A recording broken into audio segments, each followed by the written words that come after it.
Everybody, Chad with Nobody Else's Auto, 7 o'clock Sunday evening, time for some Sunday night live chat. Got a great group with us on already on YouTube. Looks like Facebook is connecting as well. Mark's on, Mike from Texas, Anthony's here, Norma's on with us, Bill Wagaman's here tonight. Pete's on. Hope you're feeling better, Pete. See if we're connecting over here on Facebook. And looks like we are connecting over there as well. Frank's here. Mike Barger's on. Alex is hit back. So, Kevin L. went to Gasoline Alley last night. All right. Well, good. Glad you guys were checking out the videos and thought that was all cool and having a good time. Scott's on with us on Facebook. Kenny's here. David W. Tweedly D.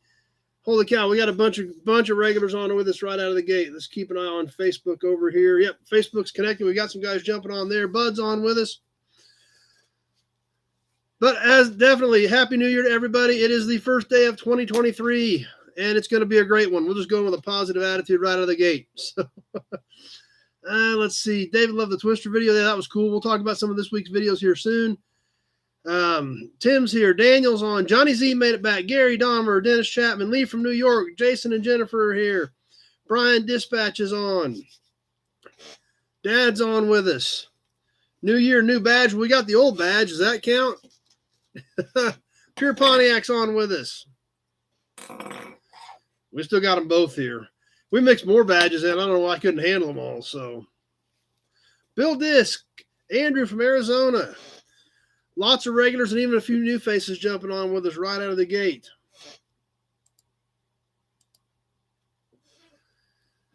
Jim Petty. Kenny Peterson. Holy cow. Gray Kitty is over there sleeping in the other chair. Yep, she's out. See if she decides to wander on over here and grace us with her presence here after a while. But anyway. Looks like things are ticking along on Facebook. Jeff's on. Jeff, haven't seen one of your shows since last year. We're glad you're back. Alan from Arizona. Anyway, what's going on? Obviously, it's a new year. I hope everybody had a great holiday week. Randy's here with us. Obviously, through the holidays, I guess tomorrow's still technically going to be a holiday, but reality is going to set back in, so we're all going to have to get back to work. Of course, I've been working the whole time. Doesn't really matter to me, but back to reality, I guess. But like I said, it's going to be a great year. We're going to have a lot of fun. We're going to do more cool stuff on here. We're going to get to see some of you guys at events. We're going to buy more cool cars, and we're going to have a lot of fun. Anyway, real quick, we're kind of rolling all right. We'll get into housekeeping real quick like we always do. On Facebook, if you are on the Nobody's Show page on Facebook, I cannot see those comments. This is a shared video from the Nobody Else's Auto page. You'll need to be on the Nobody Else's Auto page or the Nobody's Show page channel on YouTube to comment. Since it is a shared video, I cannot see your comments. Autocorrect, please double check your autocorrect before you hit send. If I can't make out your comment, then I'm going to have to skip it and go on to the next one. So please double check your autocorrect and make sure your message says what you want it to say before you hit send. Trolls, I ignore them. They want my attention. You guys do a great job of running them off, letting them know they're not welcome here. Obviously, the only other option is go to subscriber only or member only, and we don't want to do that. But you guys are always great about having my back and running the trolls off. Make sure they know they're not welcome. Throw a share out there. Let your buddies know that we're on. Have them come on over and join us. So go ahead and throw some shares out there and let everybody know that that we are live and we are going. 65F100 from Michigan's here. And let them know to come over and join us. Super chats. We got a super chat last week. That's always awesome when you guys throw out a super chat. I always appreciate that as well. But anyway, a few other things that have been going on. Speaking of, while we're looking at Facebook over here, seeing if it's going to connect. Facebook has some new thing that says we're eligible for stars. So you can throw stars out there if you're one of our Facebook viewers, whatever that means. I don't know. You can throw stars out there on Facebook. I have been doing some different things on Facebook this week. A lot of our Facebook regulars would probably notice. I've been throwing a lot more stuff up, been posting a lot more stuff, throwing some old videos back up from a few years ago. And I got a new photo app for my phone, so I can do some more kind of cool things from on some different pictures. I've been throwing up some different pictures with like some blurred backgrounds and some kind of funky things like that. So trying some different things like that. Paul's here with us. Ralph's with us both on Facebook. So I've been feeding a lot of different stuff to Facebook just for the heck of it, just to see what everybody thinks of that. So I keep an eye out for that. And if you see something that says you can throw stars at me, I guess throw stars, and we'll see what Facebook does if you start sending stars out, whatever that means. So let's see, lots of things going on YouTube. Eric says, congratulations on 12,000. Awesome. Appreciate that, Eric. We did hit 12,000 subs. Still ticking along the right way. Bill's throwing stars out on YouTube too. That's fine. We'll take them over there as well. That's fine with me. I'm not picky. So, but yeah, we did hit 12,000 subscribers. So just slow but surely, I guess, is all we're doing. That's all you can do. There is no magic bullet. There's no magic answer to gaining subscribers and views on YouTube other than just keep working at it. And that's what I'm doing. I don't know whether I'm doing it right or wrong, but you guys keep coming back and hanging out, so we must be doing something right. Brian's here with us on YouTube. What else is going on? That's right. We're hitting 12,000 to start 2023. That's a good way to put it. Obviously, a lot of you guys liked the videos from this week. Some comments already on Gasoline Alley Classics as well as the Twister videos that we did with Jim Wicks. The Twister Mustang, excuse me. We do both of them. We've got the Twister Torino video coming up as well. So that's right, Tim. Growing is always better than shrinking. That's for sure. So be sure to check those videos out. Gasoline Alley Classics came out amazing. You will definitely want to check that video out, or just like we had a viewer comment the other day, he's already been there now. So Kenny's giving us some stars as well. Ralph needs a positive or 72 Chevy half ton. I don't have anything like that right now, Ralph. Brian Dispatch. Yeah, we had almost 100 viewers live on the Christmas yard walk. We were close to 100 on that. That was pretty exciting. Are my opening Monday or Tuesday? I don't open at all. I'm never open, period. I'm never open to the public. The only time that when I pull in, I lock the gates behind me. So if somebody's coming through and need to pick something up, you have to schedule with me because I am not open ever. So we got Auburn badges though. A lot of you guys like the yard walk. Good, glad you did. We'll do another one here in a few months after some things get shook up a little bit again. We will do some more of that. So be sure to check out the Gasoline Alley Classics video because not only is it a great place, but remember, last time I was there, Michael gave me a handful of stickers that are going with the winners tonight. 3 of them. We're going to have 4 winners now, thanks to Zach, but the first 3 are going to get stickers as well, thanks to Michael at Gasoline Alley Classics that he donated to the cause for the raffle this month. So super excited about that.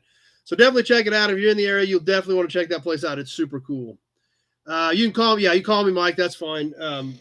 Everything's a cell phone. So just anytime between 8 in the morning and 8 at night. If I don't answer between 8 in the morning and 8 at night, it's just because I'm on the phone with somebody else. But yeah, you can call me. Call me tomorrow. It's not a problem, Mike. No big deal whatsoever.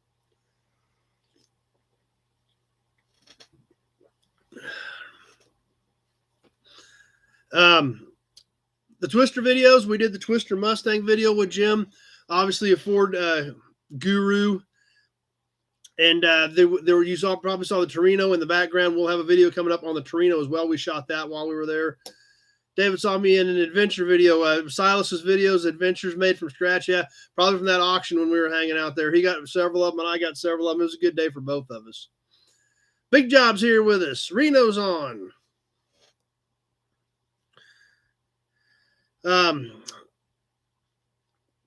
What else is happening? Kissimmee starts this week.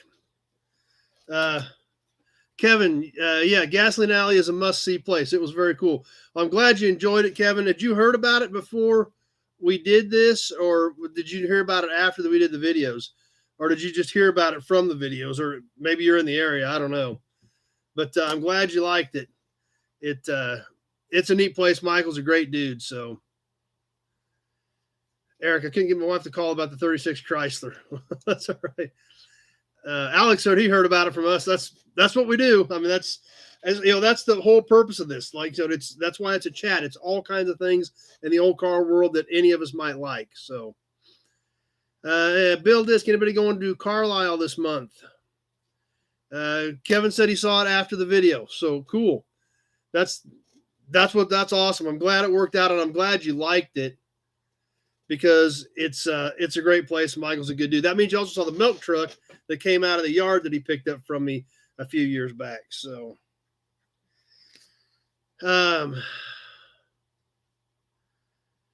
Weston, I bought a 59 El Camino and didn't have a key. Did you know the 62C 60 key will work in a 59 El Camino? A lot of that stuff, there's not a ton of different, not a ton of different patterns. So, Scott on Facebook says, thanks for sharing more videos on Facebook. So definitely we'll keep throwing some more stuff up there. Kevin liked the truck. Yeah, the milk truck is pretty cool. I'm glad you got to see that too. So that's how I met Michael. But anyway, Kissimmee starts next Thursday or something like that. 4,000 plus cars and trucks crossing the block in like 12 days at Kissimmee, Florida. It's going to be, they're going to have an amazing, amazing sale, I'm sure. Tons of cool stuff. We'll definitely have a lot to talk about over the next couple of weeks about what happens at Kissimmee. Wicks will be there, so I'll need to check in with him, see what he's got going. But check out the website, meekum.com. And, hey, maybe you want to buy Elvis's jet. Yeah, they're selling one of Elvis's old jets. Not in flyable condition, but you could pick up a jet that used to belong to Elvis. So, let's see. Tim said he'd like to go to Oklahoma. Definitely wants to check it out. Numero uno, number one's on with us. The Crosley fire truck going to Kissimmee. That'll be cool. Like I said, there is so much crazy stuff there that it's definitely going to be well worth it. Alex here with us. A little late, but you're here. That's fine. That's all that matters. So, like I said, Kissimmee's going to be crazy. It's going to be. I'm going to be real curious to see. I mean, obviously the big cars are going to do well. They always do. But I'm curious to see how the market overall fares through the January auctions. My gut feeling is I think they're still going to be fairly strong just because it's the January auctions and they're the biggies. However, I do see things starting to continue to readjust to reality the rest of the year. So we'll see what happens. We'll see how things shake out at Kissimmee and as well as in Arizona and see what happens after in February. We'll see. We got lots of stuff to talk about for the next several weeks, actually, with all the auctions that are coming up. So how are you going to beat last pre and post items? Oh, we're not even going to try. Yeah, I've got some cool stuff there. I've got related pieces for the pre-war and the post-war badges. But yeah, we pretty much can't top last week. That's some of my best stuff. We did that for the Christmas special. So glad you guys liked it. But yeah, I don't think we can really top those. That's right, Alex. Reality is a good thing for buyers. The things are kind of, I gotta think, are going to start readjusting. No one's got a prime rib in the oven. Well, that's a pretty good reason. You're more than excused to skip out for a while. You got to eat your prime rib. Alex saw a picture of the jet that they're selling. Yeah, it's kind of crazy. I'm curious to see if it sells. But like I said, that's what's cool about these big auctions. You never know what's going to happen or what's going to show up. Hudson Badge might show up though. Something else I'm going to be bringing some content on, hopefully maybe this week, or maybe next week, but hopefully we'll get started on it maybe tomorrow or Tuesday. I guess we technically kind of got started. We got it moved. Does anybody remember a few years back, a car that Dad bought at an auction that didn't have an engine in it? He bought a 39 Cadillac that the engine was out of. They had the engine out, overhauled it, but never finished putting it back together. Anybody remember seeing that video? Number one, the Elvis plane is shocking how little personal jets have evolved. Yeah, I never thought about it that way, number one, but that's true. They are still kind of similar, from 50 years ago. Eloy's here with us.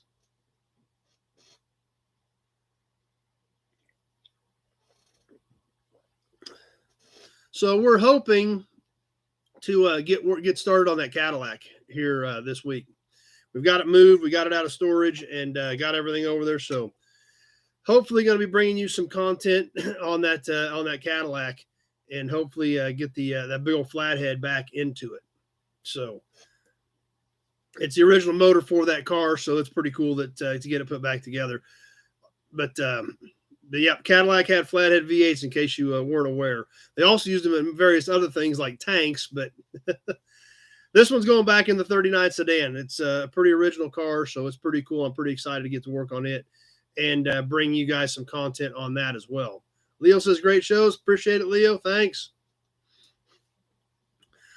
So that's one thing on my plate is to get to work on that Cadillac. Well, that's a good point, Mark. The Cadillac is kind of like a tank, but they actually did use those engines in real tanks as well. So. But since we've already had a comment brought up about last week's pre- and post-war badges, we've got a little bit more on that topic that we're going to get to before we get into the new batch of badges. So let's keep moving. We'll work into the promo, and then we'll work into this other little segment prior to the follow-up from the badges from last week, and then we'll get into the new badges. So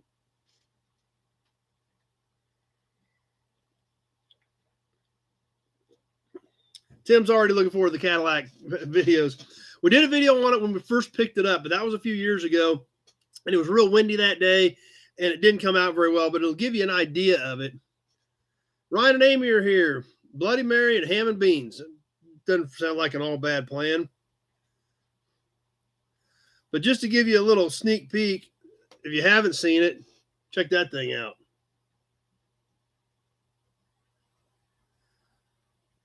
It is a super cool, super unique car. So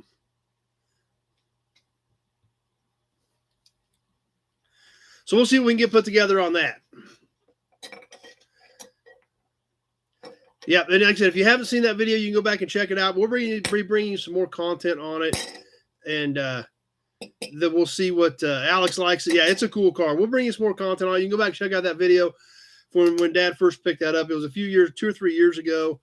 But like I said, it was real windy that day. It didn't come out that great, but it gives you an idea of what the car looks like. But 36,000 miles, original, doors click shut like they're new. Roll the windows down with one finger. It's crazy. So it's pretty exciting, pretty neat old car. But anyway, let's get to the promo. Then we're going to get into some of the badges. Alec likes it as well. The follow-up to last week's badges, plus the new badges, plus these badges. So the promo model tonight. A lot of you guys are digging the 39, so that's cool. Like I said, it is neat. I'm excited about it. Tonight's promo model is a plastic model of a plastic car, actually a fiberglass car on another Corvette. The 1982 in burgundy. This promo is in good condition. It's not banged up or beat up. Color's nice and deep on it. We know it is an 82 because I don't know if you guys can see it or not. It actually has the Crossfire emblem on the front fender cast into it. Has the 82 plate on the back. Has the Corvette plate on the front like they all did.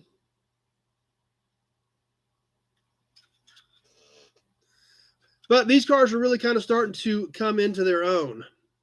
Appreciate that, guys. Appreciate you taking care of that for me. They have a little bit of, they're starting to get a little bit of a following. They're starting to get some appreciation. These cars were really, really soft, really kind of underappreciated for a long time. And they're starting to come into their own. Of course, this car now is technically almost 41 years old now. This promo I thought it was kind of a unique color in this burgundy. This is all original with original wheels and tires. The bottom of it, this is just cast into the bottom of it. Not a lot of detail, but this one does show the engine and suspension just cast into it. You can kind of make out the independent rear suspension and kind of not. It kind of blurs together the way they had it set up. You see the catalytic converter even under there.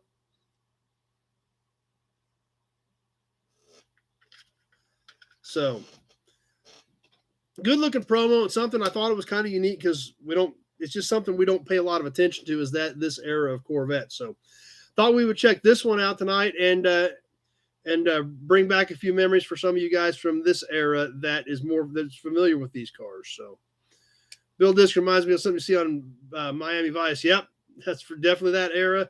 It is a detailed car. Like I said, especially of course being an 82, you would want the Crossfire on it. That was a big deal at that time. Not so big anymore because the way it worked out. But Alex a fan of this style of vet as well as the promo, so Weston's got a 64 Galaxy 500 convertible promo. I do not have one of those. So there we go. That's what we have for the promo tonight. The 1982 Corvette in burgundy with the Crossfire injection badges for 82.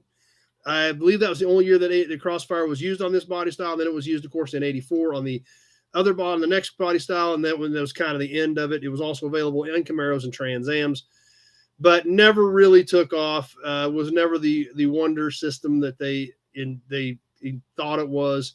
Didn't last long, but it's part of that era. It's part of the times. And this was the only Corvette in this body style that used it. So I liked it. Thought it was a cool piece. Glad you guys enjoyed it. Liked the color. And glad you guys like this one.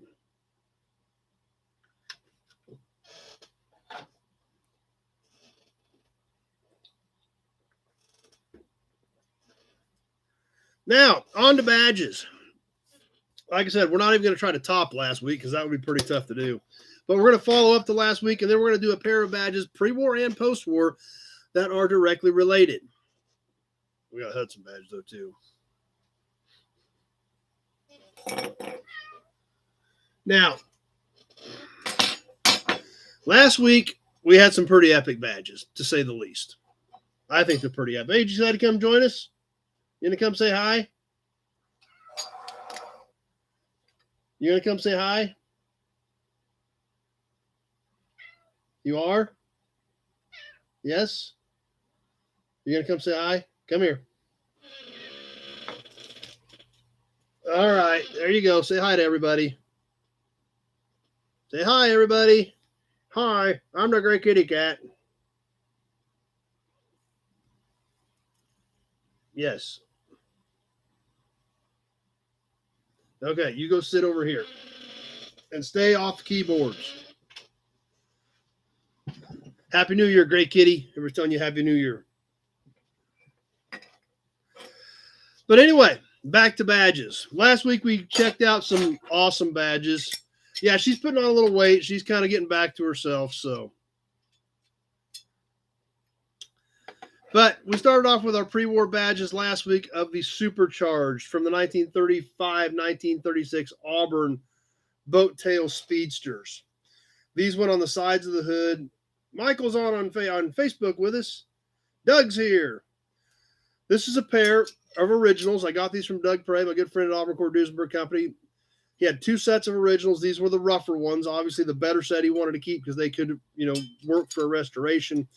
These are not broken, but they had some pitting and things like that in them. They had more flaws than the other set, so he sold me this set. And we talked a little bit about these last week, and there was another piece that I brought up that I got a couple of years ago that some of you guys probably haven't seen, and you guys wanted me to get it out.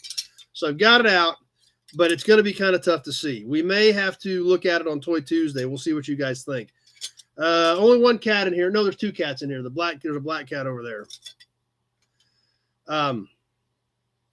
So we'll look at it a little bit. What we can see here, it's a little bit too big. Yeah, and actually, there's pieces that look stunning on a dark car. Actually, these were painted in this area. The flat area was painted, and all you saw was the chrome popping out. So they looked amazing on like a dark blue or a burgundy car. They looked absolutely amazing. So, but anyway, that's right. Jason's ready for the blueprints. And like I said, it's one piece and it's big. So I don't know if we're going to be able to see it. If you guys want to get it out on Toy Tuesday again, just let me know because I can lay it out on the table and then we can take the camera over it and get a little better look at it. Because this thing is pretty big. So,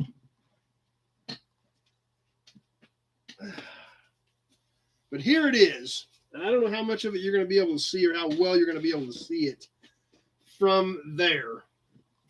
Like I said, that's why we may need to do this on Tuesday, where we can actually zoom in on this thing and have a little better control over what we're looking at. I don't know if you can see the blueprint or the sketches and the drawings on this thing.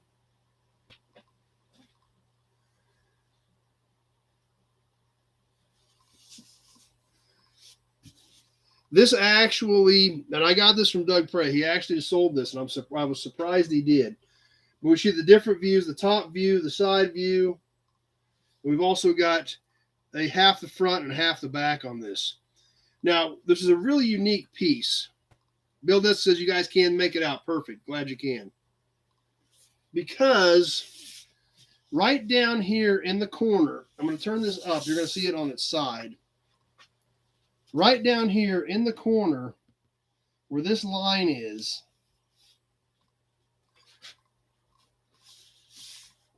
this says traced by Burig. It looks like 820 of 57. Yeah, that's what I was afraid. Some of you guys are having trouble making it out. I was afraid that was going to be a little bit of an issue tonight. And like I said, if you want, just let me know. We can sure get it out on Toy Tuesday and, get a little more zoomed in on it a little bit better. This thing is pretty good size. It's 3 or 4 feet long and a couple feet high.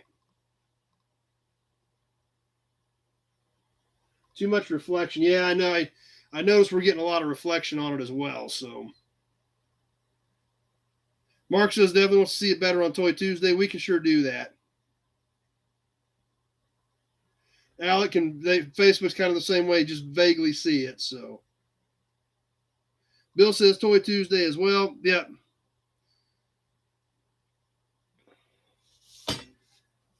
Okay.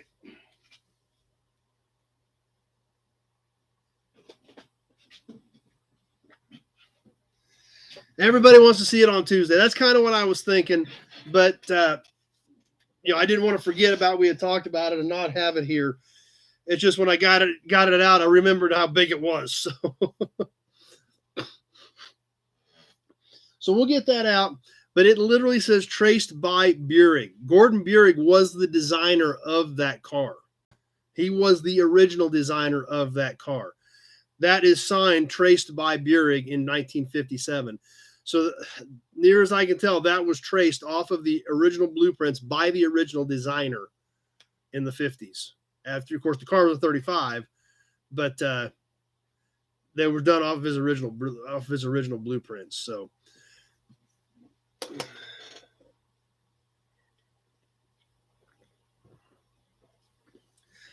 cool piece. Like I said, they go right along with these.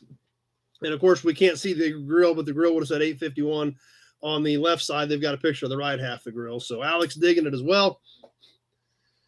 It is neat. I'm glad you guys like it. We'll get into it a little bit more on Tuesday where we can lay it out on the table and kind of go over it, zoom in on it, and get a good look at it. So anyway, that brings us to badges for tonight.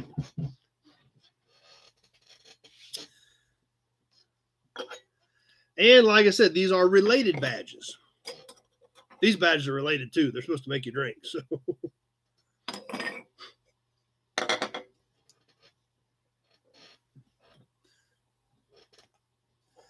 Eric found a 37 Arbor for sale, but it is rough. Looks like you guys are ready for to hit the badges. So, but tonight's badge, like I said, it's kind of a unique one. I've still got, believe it or not, we looked at a lot of really cool Studebaker badges over the last few months from that small batch of Studebaker collection stuff I bought. Well, we're not done yet. We've got a couple more to do. We're going to catch one of them tonight. So, but those are later ones. So we're going to start off with our pre-war badge too right now. But like I said, we're going to stay all related with Studebakers tonight. Tonight's first badge, the pre-war badge, is a 1926-1927 Big Six Studebaker President. El Presidente, the early president badge. We've been talking a lot about the Studebaker presidents from the 50s. This is the first generation, 1926 to 1927 Studebaker president. This is a bigger badge.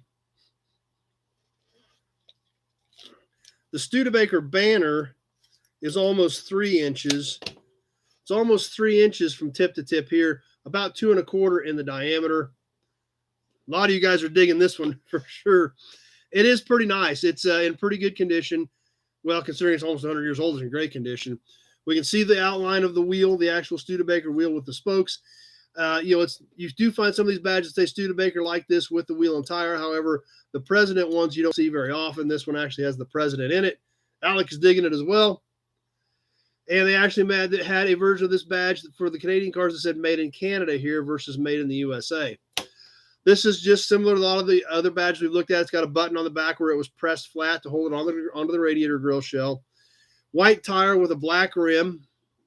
The spokes were natural metal, just as the banner behind the Studebaker was also a natural metal, probably kind of a copper or brassy looking type thing. The white, the black, and then the white and the lettering was all enameling laid in.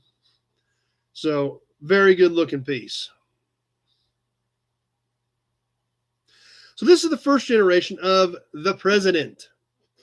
1926, 1927. There were actually, and I didn't realize this till I started looking at some of the Studebaker stuff, 4 generations of the Studebaker President. They made the 26, 27. Then they made another variation from 1930 to 1940. Then in 1941 and 42, they made another version of the President. Johnny Z says, doesn't even look like it belongs on a car. Doesn't need G-body frames. So I've got a lot of G-bodies. Just depends on what you're looking for. I've got 30 or 40 G-bodies. So the Studebaker badge, the President. Eric got his Willys hubcap and his Auburn 12 badge. He's been showing them off. I don't blame you. That's why we're here. That's why we auction stuff off. That's why I sell my duplicates to you guys, so you have your collections as well. So, but that's right, Ozark. The next generation is what we've been talking about quite a bit lately. The 1955 to 1958 Studebaker President, because that's what a lot of those pieces were out of that small box batch of Studebaker parts I bought. Which moves us up to another badge. Do you think the Studebaker name was at an angle? I believe so. I don't know exactly how it mounted, but I think it was, designed to be mounted at an angle if you look at pictures of restored cars.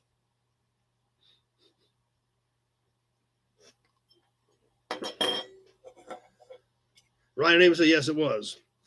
So we're going to move up to the 55 to 58 generation, specifically to 1956, to a unique badge that the 1956 Studebaker President used on the rear quarter panel. This is a very attractive piece, plastic insert with gold and blue in the coloring on it against the white background, with a stainless, I believe stainless or chrome outside exterior ring. Had a kind of a bird-looking type shape in it. Not really sure where they were going with that. This is a flat badge that was stud-mounted. And it's about 3 1/4 inches in diameter. Like I said, this mounted on the quarter panel, just in front of the taillight on the side of the quarter panel, on a 1956 Studebaker. Tim's got his sunglasses out. Yeah, that chrome's pretty bright on this stuff, too. All this Studebaker stuff, all this late 50s stuff I bought has been in storage for decades. So it has a tendency to happen. You've had that stuff stored that long. So that's what we've got for tonight. A pair of related badges. Gary's on with us on Facebook as well. Kenny said, never seen that one. Pete, that's a nice piece. New cars don't have, that's right. That's true. New cars don't have that much detail in the whole car, much less what they put into that badge. So there, well, and Kitty says never seen it. Like I said, it's a 1956 only. I had trouble figuring out which one it was. It's a good thing I had it narrowed down to that window. After what I did is I Googled President, Studebaker President, and then Wikipedia gave me broke down the 4 generations. So then I could start looking at 5, 6, 7, and 8 because there was some mixture of some of those pieces in that stuff. So, but that's how we come up with a pair of related badges tonight: the Studebaker President and the Studebaker President. 30 years apart, 1926, 1956. Quite a big difference in the cars, quite a bit of difference in the badge, yet still related, still same company, still super cool pieces. Eric also thought Studebaker was ahead of the times. A lot of, and it's the crazy part about it when you look back, a lot of these smaller manufacturers were really way ahead of the big 3 in a lot of areas. They were just too small to really crank it out and mass produce a lot of this stuff. Alex, it looks like a fancy clock or even an oil gauge. Yeah, it kind of does. So, anyway, there we have it. A pair of presidents, 4 tonight's badges, pre-war 1926, 1927, post-war 1956, but both Studebaker presidents. And Kenny says they're both better than the one we got right now. So I don't think there's too many people that would disagree with that. So Tweedledee D's digging them. So anyway, That's right, Pete. Those guys were definitely artists that put that together. Eric's ready to buy them. Speaking of buying stuff, it's about that time. It's about time to get into some auction stuff. Who is ready for the auctions? We are really, actually, we're really heavy on badges tonight. But we've got plates, we've got caps. Cans were a lot. I've only got one can. I need to find some more cool cans. I'll keep my eyes out for some more cool cans. Mark says, let's do it. He's ready to go. So we're going to get to the auctions.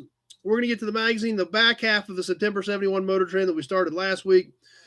We're going to play a little bit of trivia, and we are also going to find out who's going to be hanging that sign on their wall next week when we do the raffle. So, anyway, auction time. We'll run through some of the basics real quick. Tweedledee D's ready to go, and then we'll get rolling. I'll hold up a piece. We'll look at it. We'll look at the front, the back. I'll give you the dimensions. We'll look at the condition. We'll look at any defects. We'll talk about that piece. We'll check it out. We'll talk about it. Everybody gets a good idea of what we're talking about. No, I did not get your check, Mark, but I did go ahead and get you in the raffle since you called me and told me what you were putting in on the last check. So I'm sure I'll get it Tuesday. But I did get you in the raffle since you called me and told me how much extra you put in there to make sure you got in tonight. So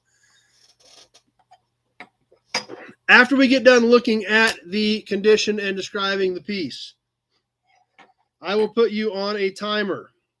I just use my phone. We go 2 minutes.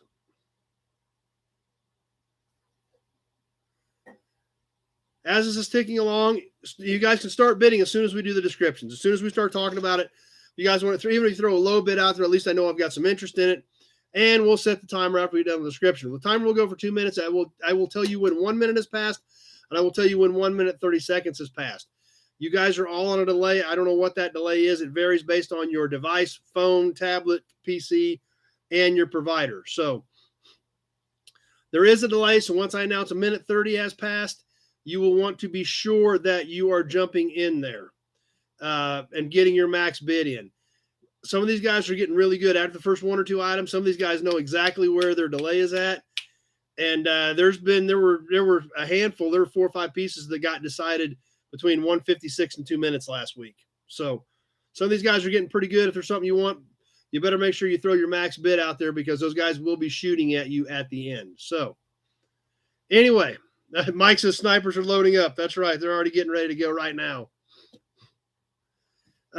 Old School's here with us. Eric says no sniping on Auburn items. Yeah, last week was a fun auction, Tim. It definitely was. 66 Belvedere wagons. I do not have any 66 Belvedere wagons. The only thing I've got in B body in that era is Dodges. I've got a 66 Coronet 2-door and a 66 Charger, but I don't have any 66 or 67 Belvederes at all. So anyway, you guys might want to hit your refresh button to make sure you're ready to go. Payment, check, money order, Western Union, PayPal, friends and family only. Any of those will work. If you're not sure, just give me a shout and we will and we'll make sure we get it we'll get it handled. So if you're worried about payment, but you want to bid on something, go ahead and bid. Call me tomorrow. The number's in the text, description part of the video. Give me a shout. We'll get it worked out. Don't worry about it. So Ozark says, keep your head down for the snipers. Alex says he spent all his money last week. You don't know what's in the box yet this week, Alec. There's some cool stuff. There's some pretty epic badges tonight, actually. So any other questions, be sure to throw them out there. And like I said, if you're not sure, you can always get a hold of me later. As always, we'll start off with 1 or 2 small things so people can kind of get a feel for their delay type stuff. We got kind of a mixture. There'll be some $20 stuff. There's going to be some stuff that brings a heck of a lot more than that. I always try to get a good mixture going so that everybody has a fair shot and everybody has a chance at getting something. That's right, Bill. I appreciate that. Hit the subscribe button on YouTube. Hit the like button on Facebook if you haven't, and help us out there. So anyway, first off, we've been selling some matchbooks. I bought a big matchbook collection. Any Auburn 8 badges or hubs. I've got a couple of Auburn pieces left.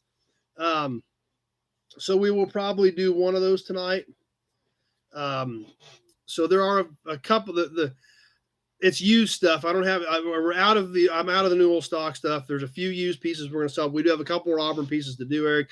Yeah, Addie did come down and get another box of caps ready tonight. She's got 4 of them in there for tonight. So we do have a box of Addie caps. And we'll go ahead and get rolling. We'll start off with something small and cheaper so you guys can come and throw a couple bids out there and kind of see where your delay is at. What I will try to do on the first, at least on the first auction or two, is I will read all bids as soon as I see them. Even if you're outbid already, I will still read it just so you guys can kind of figure out where you're at. Here 3 or 4 weeks ago, we had a disaster of a night where we were getting bids like 2 and 3 minutes after the item was done. So it was really, really screwed up. So hopefully we don't have that tonight. So we'll go ahead and get rolling with a batch of these matchbooks. Some of these matchbooks, they're not high dollar items, but they're so cool. The artwork is so great that they're definitely worth adding to your collection. Firstborn pennies and blank checks. I'll take blank checks. Just sign them and leave them blank. We'll take care of it from there. We're going to start off with a batch of trucking matchbooks tonight, all with trucks on them. That's what makes them cool. Starting off with Motor Carrier Incorporated, East or West, we serve you best. Motor Cargo Inc., General Offices, Akron, Ohio, with a list of their terminals inside. Jason just starts off at 10 right there, right out of the gate. Jason at 10. Well, they're worth it. You're fine, Jason. Trust me. This thing's pretty cool. There's the first one with the big old moving truck on it, the Motor Cargo Inc. truck with the map and the truck on it and the locations inside. The second one is Bend Storage and Transfer, Bend, Oregon, insured storage with a super cool moving truck on it as well. Bend Storage and Transfer, GW McCann owner. We specialize in handling household goods. We sell coal and charcoal. So free estimates given and collect calls accepted from potential customers. What do you think of that? Collect calls accepted from potential customers right on the inside. We sell coal and charcoal as well. And one more. This is really great. It's smaller, but the artwork is so amazing. For the George Saul Transportation Company, Southgate, California. Check out this old truck.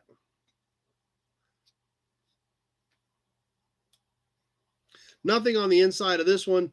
Just a super cool truck with great colors and great graphics. I mean, look at the artwork on this thing just for being a matchbook. It's crazy. So there we go. All 3, like I said, we usually start off with some of these are a little bit cheaper, not a high dollar item. We got some Oregon guys on with us. So, but cool trucks and great artwork on all of them. Market 15. Let's get this thing on the timer and let's get rolling. We are live. We're on the timer. Market 15.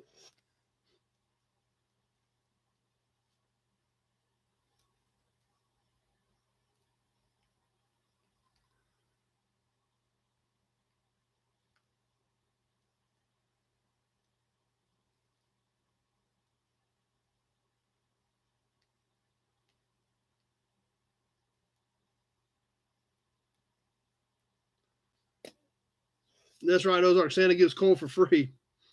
Brian says his delay is bad. Where's the refresh icon? Somebody could help him out with that. Mark at 15.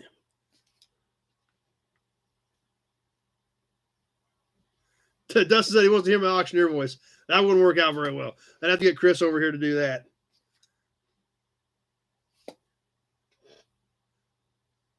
As 1 minute has now passed, mark at 15. That's right, Tim. Today, coal would be pretty valuable.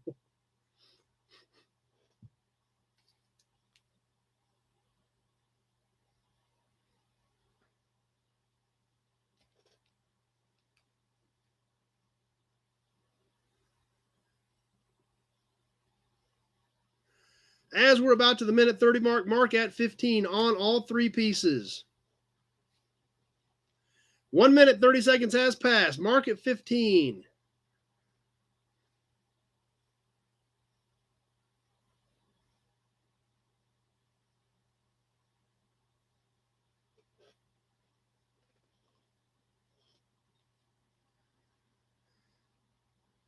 Just about done. Mark at 15. Tim at 18. And that does it. Pete came in at 18 as well, but Tim was first. Then Mark was back at 20. We had Tim at 18. So I hope you guys could see those bids as they were popping up and I was announcing them so you can kind of get a feel for where things are at.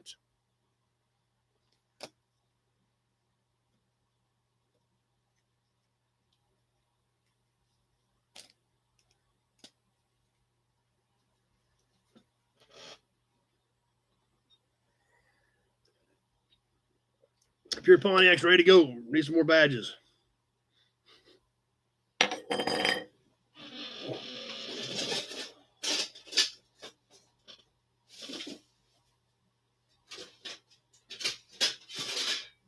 Let's catch another plate. Like I said, we'll start off with a few small things, kind of get rolling. And let's catch a license plate. License plates are always popular. I almost said this one isn't that old, but it's actually 45 years old or 46 years old, so it's kind of getting old. On the Kansas 1976, this was a dark blue, almost like a royal blue plate with white letters. And we do see something here kind of different. That's when they started going to the stickers. It says the 77 sticker on it with the 76 plate. So kind of unique. This one is slightly bent right here. Has good color. It's got some specking on it. Had something sprayed on it. Back of it still looks good. It's all blue on the back. SA was Saline County, Salina, Kansas. 4-digit 1843. Yep, bicentennial year. That's right, Kenny. So pretty decent looking plate.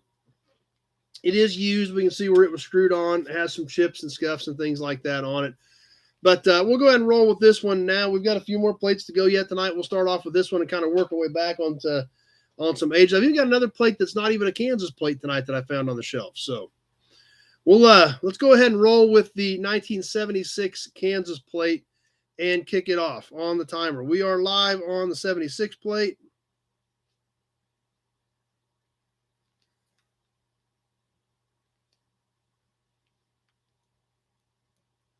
Just getting my notes caught up. And Mark's kicking us off at 10 on the 76 plate.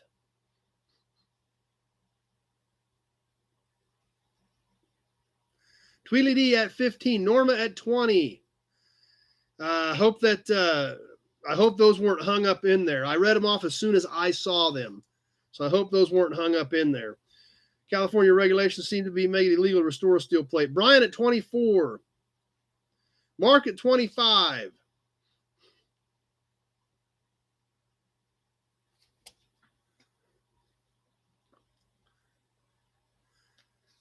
As we come up on the 1 minute mark. Mark at 25 is our high bidder at 1 minute.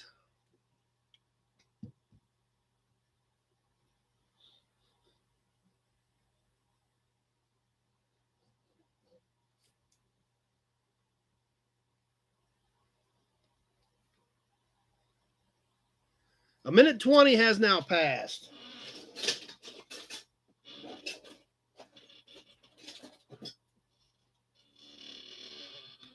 A minute 30 has passed. We're coming down to the wire on this one. Mark at 25.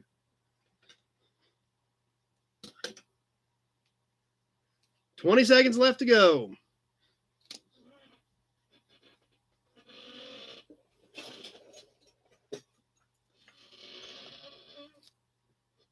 $10.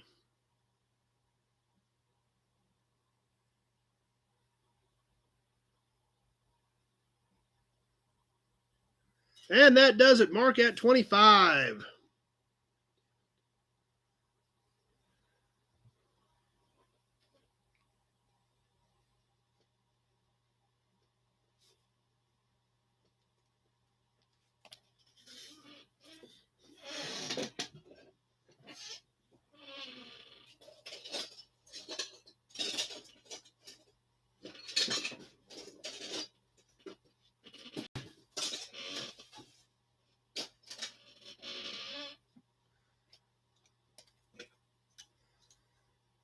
Let's do some Ford badges.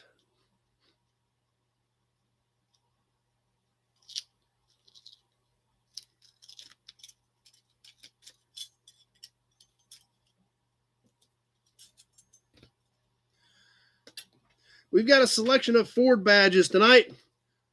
And I think we've done one or two of these in the past. I know you guys like them because they're kind of corny and kind of cheesy and definitely kind of 70s. On the Pinto badge with the horse, the red, white, and blue insert in the P and the horse on it. You know, they made a bajillion of these on the mid-70s Pintos. This one's in pretty nice shape. Bright chrome. These are about 6 1/4 long from nose to tail. Nose to tail, these are about 6 1/4 long. It is a flat badge, stud mount.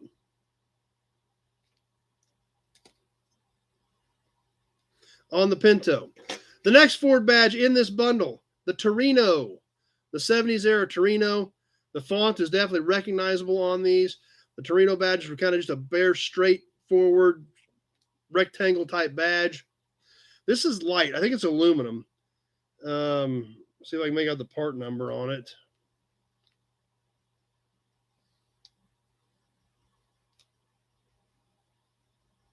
Can't quite make out the part number, see what year it was. It is about 6 3/8 long. It is also a flat badge, stud mount, studs and nuts are there. Tweedledee starting us off at 20, and we still got one more badge to go. So we've got the Pinto and the Torino. The last badge we've got out of this for this bundle is actually a Mustang horse out of the grill. This is a 67, 68 era. Just the horse out of the center of the grill. There was a surround that went around it and it all mounted in the grill. Eric at 25. This Mustang is 6 inches. It's also right at 6 inches. It is a flat mount, stud mount on the back. It is metal. It is a bundle number one. It is all three one deal. All three badges. Eric at 25, starting is where we're at on them. Alec at 30 on Facebook. Tweedledee at 35. Let's get the timer going. David W. at 30, but I've already got Tweedledee at 35 is my high bidder.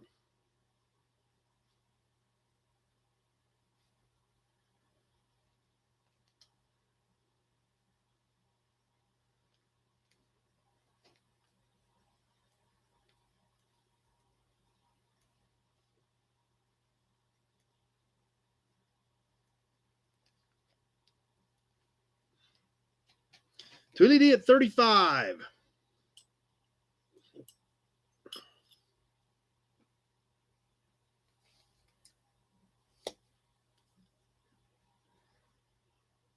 Alec at 40.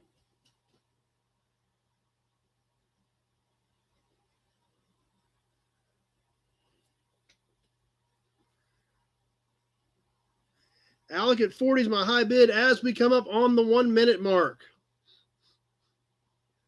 1 minute has now passed. We're on the backside of this thing. Remember, when I tell you when we're past 1:30, that means we're probably about done, depending on what your delay is on your particular system.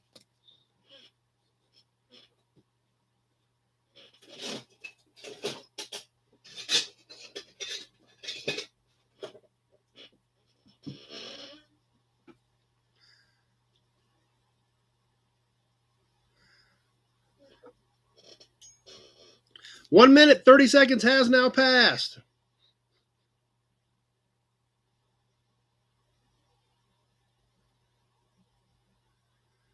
$20 seconds left to go. Alec at 40.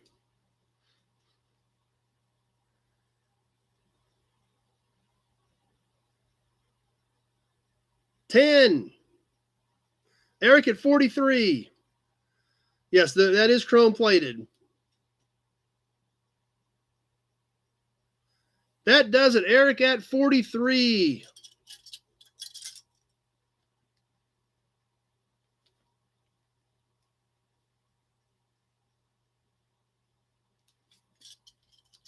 Tweedledee came in at 47, but it was too late. We're already done at that point.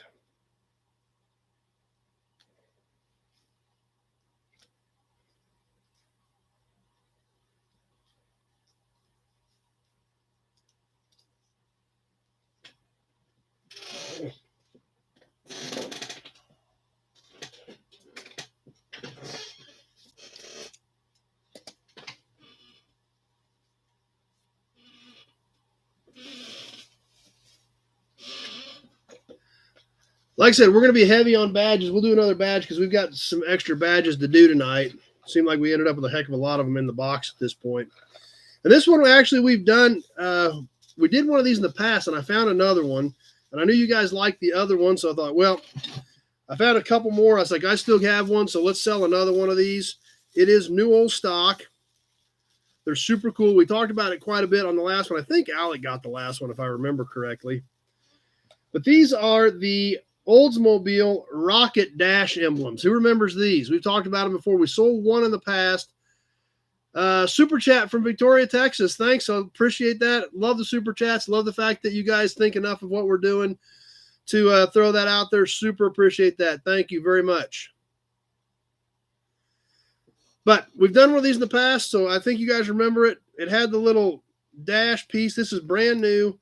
Mounted on the dash. Had a little plate on it. Has a little rocket on it.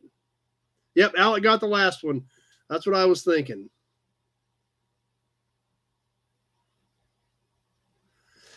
These did have we're set up for the monogram. It's still in here, I think. Is it?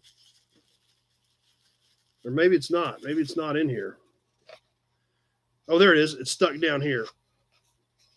Badge heavy night. We're going to get drunk. Yep. Here's the little piece where you could put your initials or whatever you wanted to put on it. This had a hole in the center of it. It had a screw that went down through it to mount it to the dash. And then this little plate with your initials went over the screw hole, and it made it up to the back of the rocket like it was the rocket plume coming out of it. Here's actually the little piece of tape to hold it together, but I don't think that's any good anymore after 70 years. So this piece is 3 3/8 tip to tip. Build disc starting us off at 15. These are kind of neat little pieces. You do see them from time to time, but they're a cool little piece. I just love the way that the plume comes directly off the back of the rocket. Build disc at 15, mark at 15, marks back at 18. So let's go ahead and get this thing rolling. I'm going to box it back up here in just a second. It will come in the original box.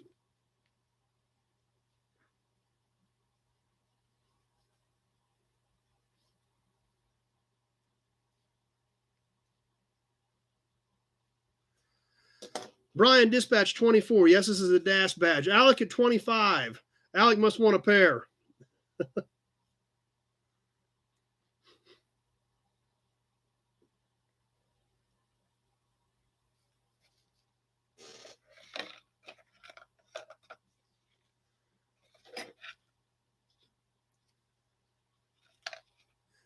Mark at 28.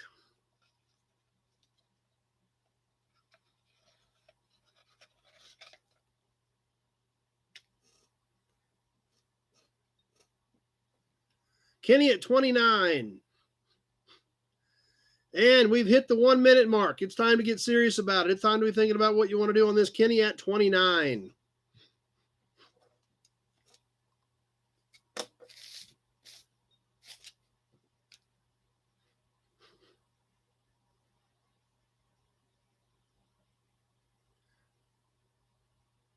And a minute 20 has now passed.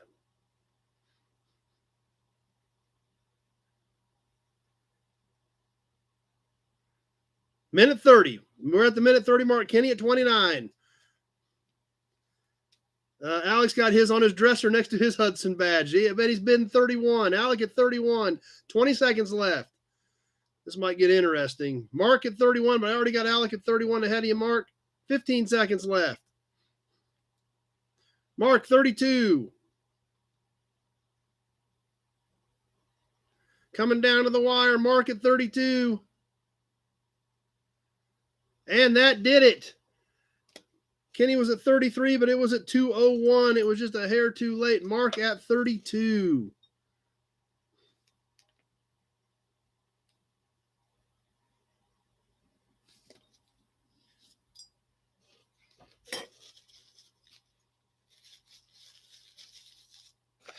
Box this thing back up.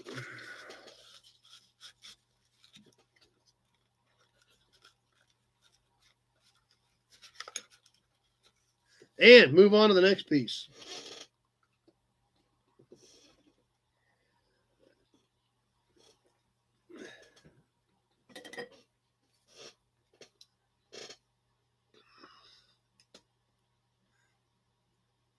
Alex's great badge, Mark. You'll like it. And Alec knows because he's got one on his dresser.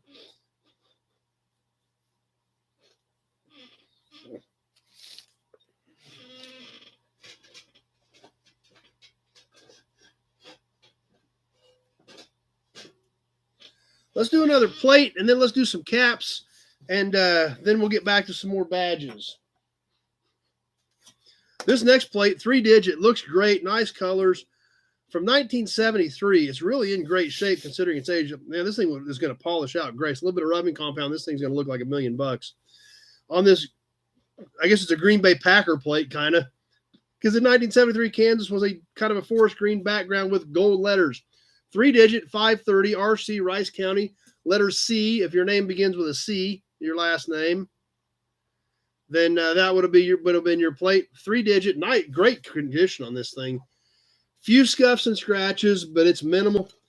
You can see where the tag screws were at, but it wasn't too bad. Great color on the back of this thing as well.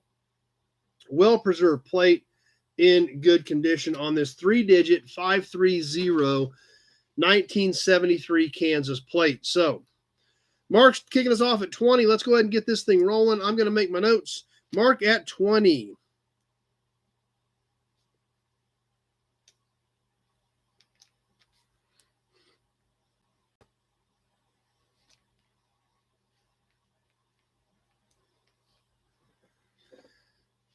Yep, Kenny, it is clean. It is in good shape. I was pretty surprised with it.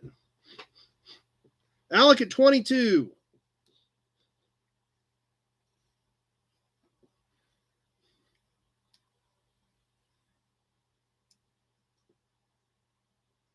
Mark at 24.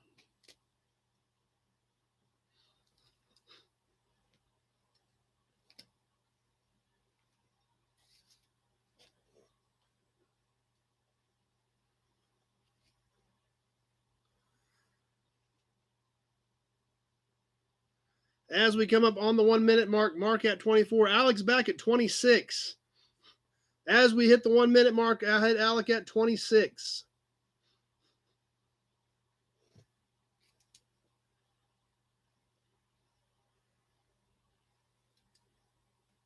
That's right. It is for 50 years old. It doesn't look too bad. Minute 20 has now passed. Alec at 26.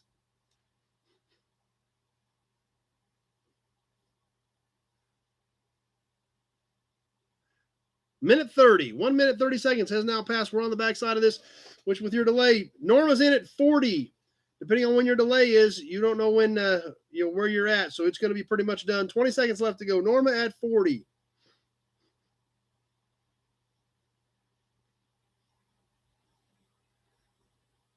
Ten seconds.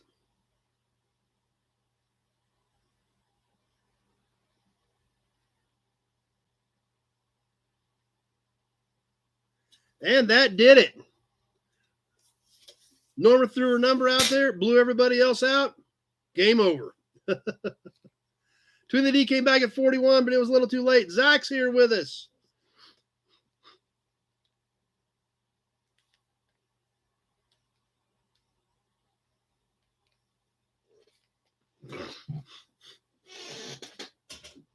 All right, let's do a couple of Addy caps.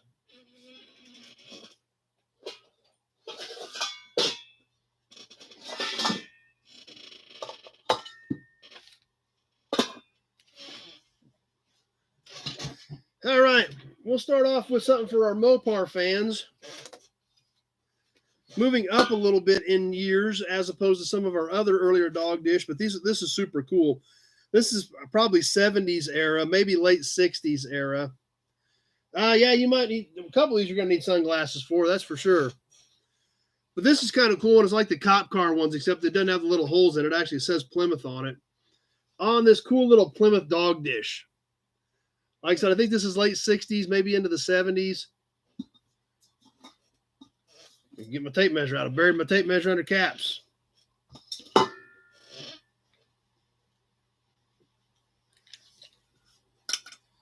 9 inches in diameter. It is a stainless cap. The Plymouth is stamped in it. You can see it on the back. Ribbed around the edges. Nice looking cap. Not really too beat up. Jason started us at 15. Why did I know you were going to be the first one to jump in on this thing, Jason? But really, I mean, you look all the way around this thing, and condition is really pretty darn nice. But a lot of these were plain. Some of them had little vent holes in them. This one actually says Plymouth, kind of makes it a little bit different. Jason at 15. Let's get this thing on the timer. Alec at 25.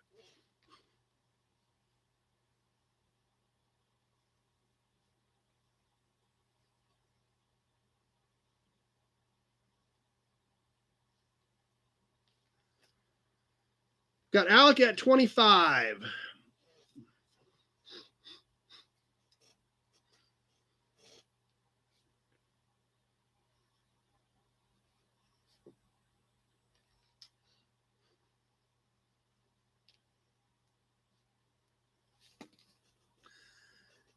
And everybody just kind of threw a few bids out there. Now we're all kind of sitting.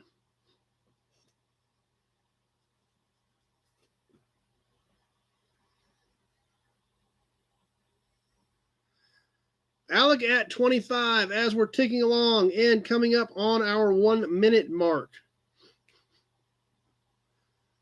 1 minute has now passed. Alec at 25. Everybody's kind of sitting there on their thumbs on this. I don't know if it's too new or if everybody just thinks it's too cool and they're waiting until the end. So I don't know. We'll see what happens.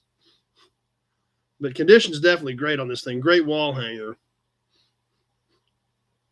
Nice shine, looks good.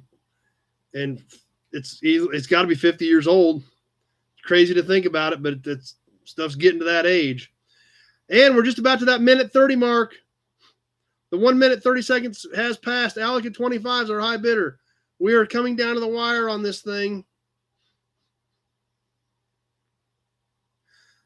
20 seconds left to go. Mark at 26. 10 seconds. Mark at 26.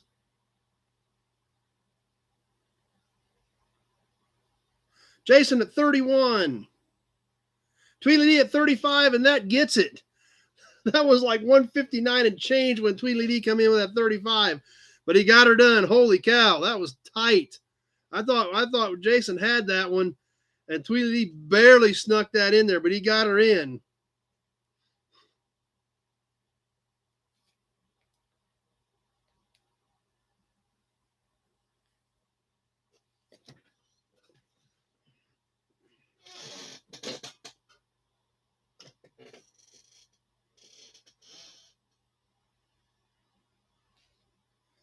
So let's get on to another one. Yeah, that was. We'll do one more of Addy Cap right now, and then we'll do a couple more later.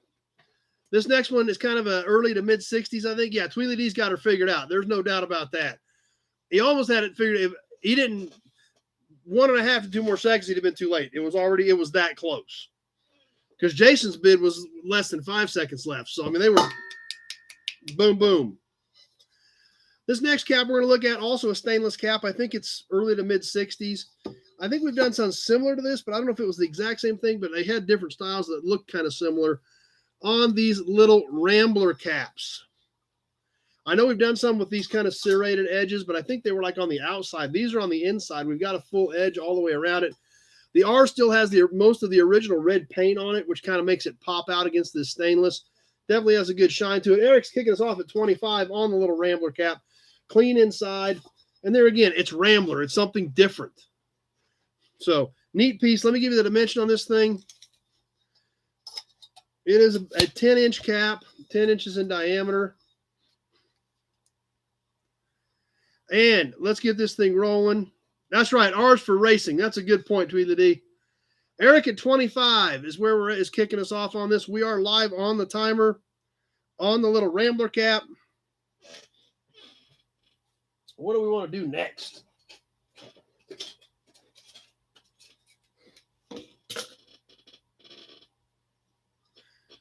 Tweedledee threw a 20 out there. That must have been an old one because I had Eric at 25 already. I hope we're not running into those super heavy delays like we did a few weeks back.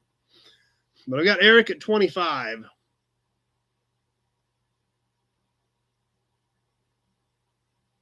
Alec at 35.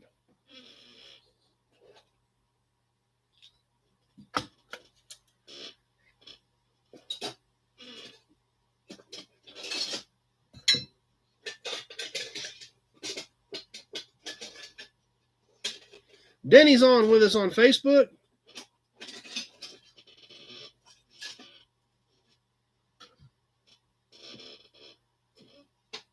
One minute has passed. We've hit the 1 minute mark. Alec at 35 on the cool little Rambler cap.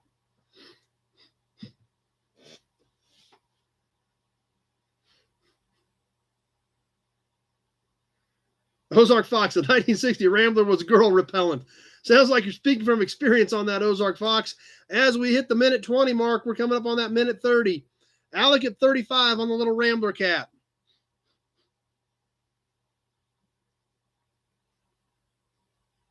Frank saying late 50s. Could be.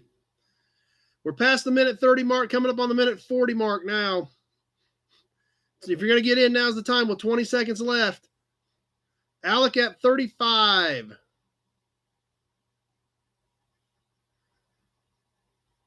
Ten.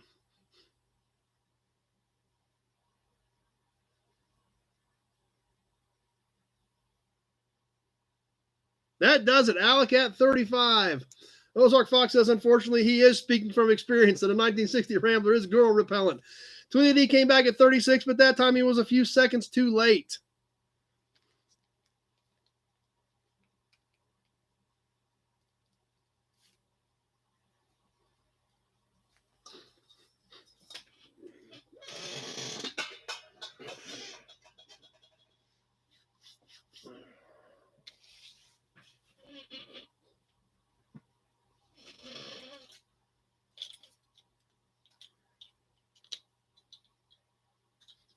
Let's do some Mopar stuff.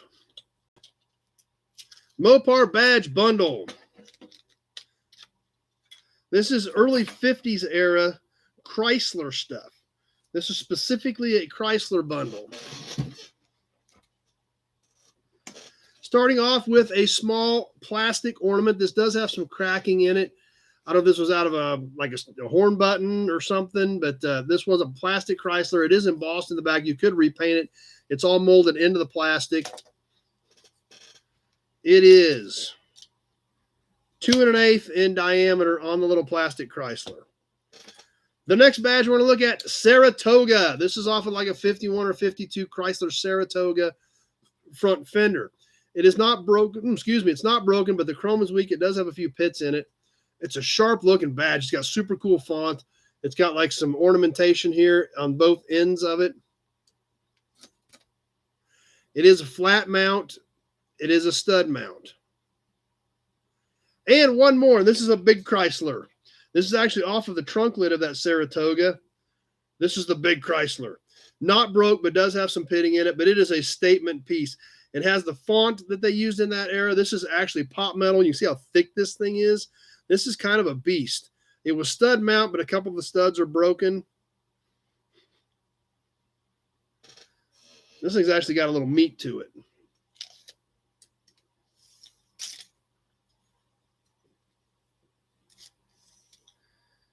It is 14 1/4 inches long on the Chrysler badge. So all three, one deal.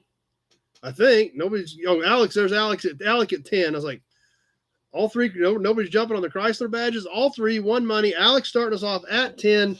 Let's get this thing rolling on the timer. I'm going to make some notes. Randy at 15.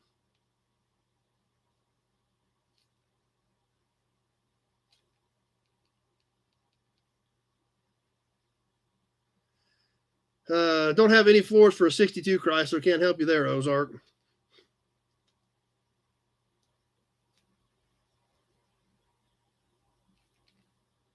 Highlander's on with us.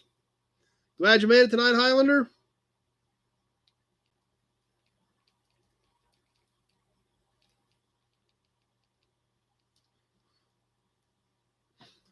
And I've got Randy at 15.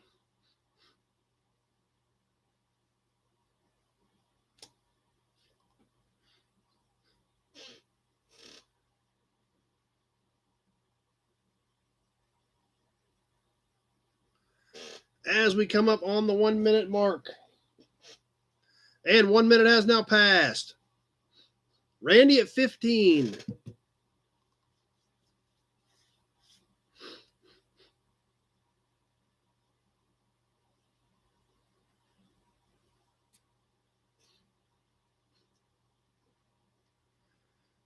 Minute 20 has passed.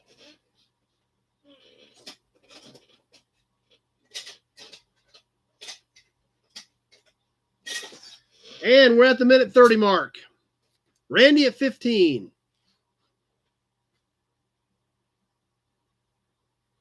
Alec at 16.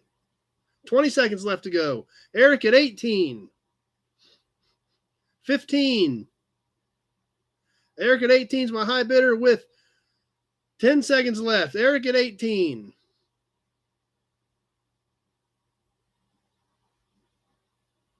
Jason at 25. And that did it. That was 158 and change. Jason got the 25 in there. Boom. Direct shot. Jason at 25.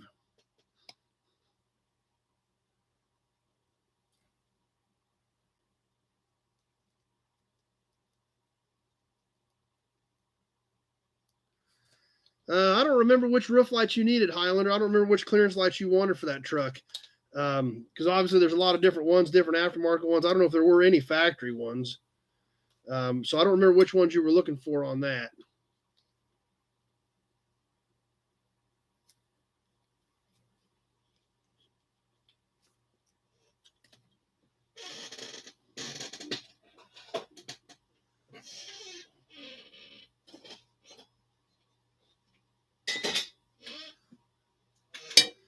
Yeah, I don't even know what the factory ones were, Highlander. I mean, I've seen so many different ones on those 40s era trucks that I don't even know what the what was factory and what wasn't factory for those. Because most of those were aftermarkets. Hoods and badge.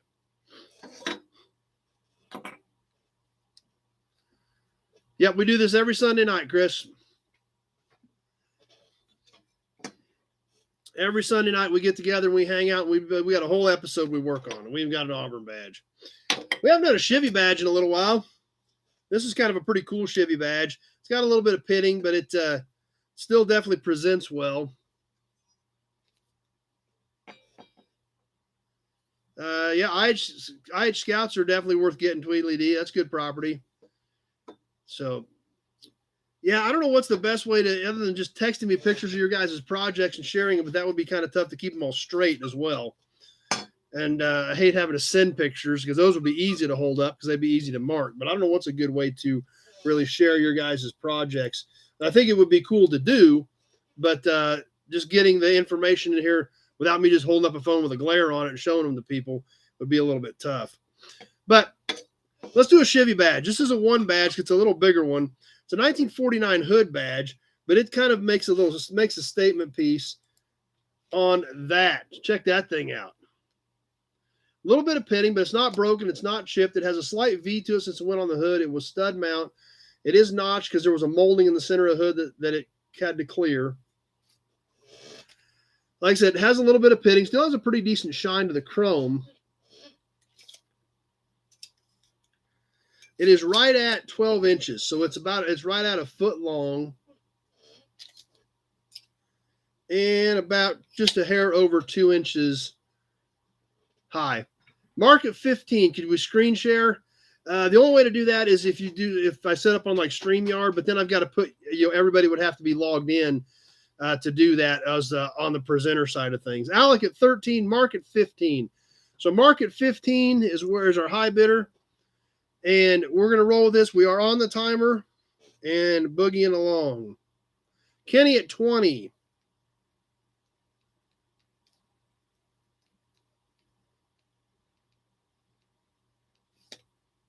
Mark at 22. Eloy at 25.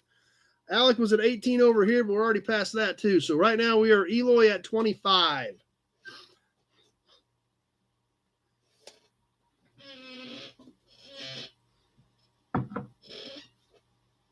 Mark at 26.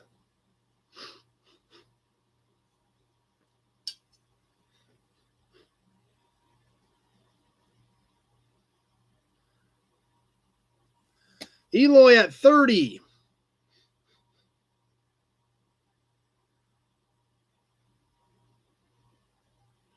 Alec at 30 as well, but I already had Eloy. As we hit the 1 minute mark, Eloy at 30.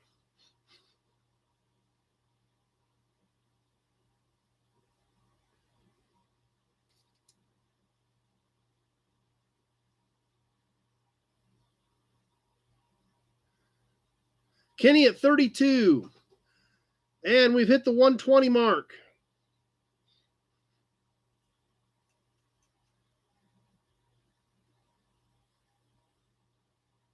One minute, 30 seconds has now passed. We're on the backside of this. If you're going to jump in, now is the time. Kenny at 32.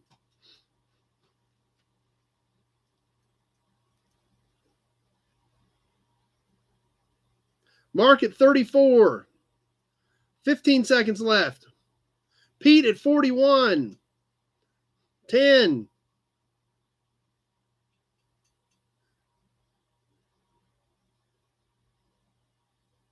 Kenny at 42. And that does it. Kenny at 42. Eloy was at 45, but it was a second too late. Kenny at 42 is who we had at the 200 mark.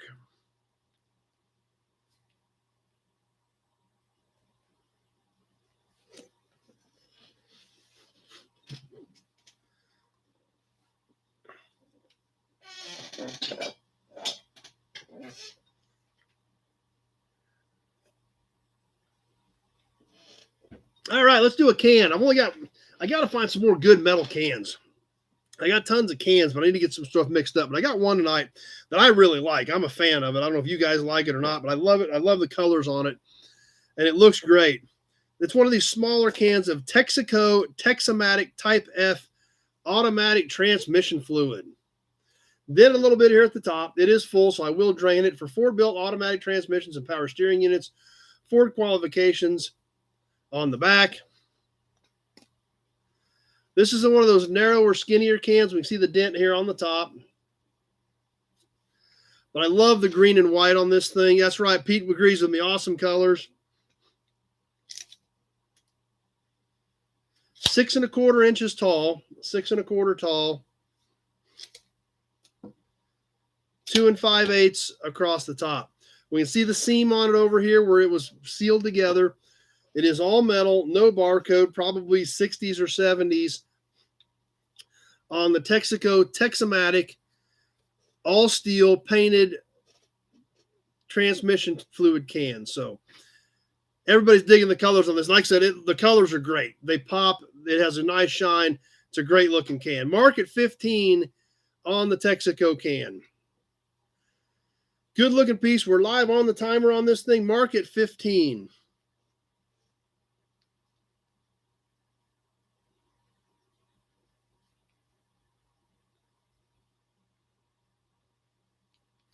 I don't think I've ever seen a Texamatic can.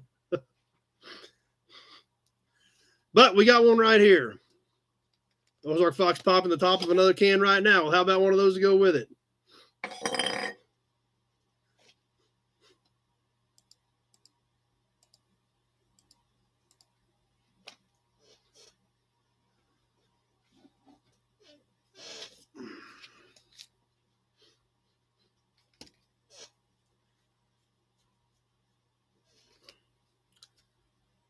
Yep, it is early Ford fluid, Mike. That's true. But I don't know. It's either going to get really interesting or Mark's going to steal this thing. We're at the 1 minute mark, though. So we're going to find out in 60 seconds what's going to happen.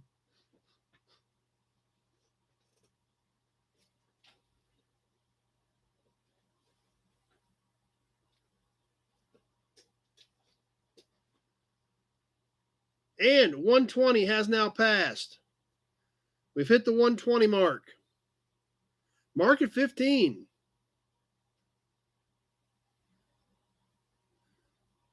A minute 30. Everybody loves the colors on this, and everybody's going to let Mark have it for 15. It's going to be a good deal for him.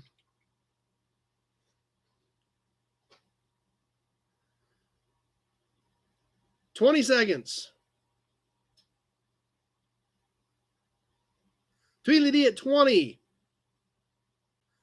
Lee at 20. We got 10 seconds left. Tweedledee was first at 20. We're coming down to the wires. Anybody going to jump in there? Lee going to get another chance to bid. Mark at 22.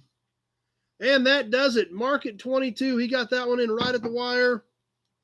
And that's a great looking can for $22. It really is.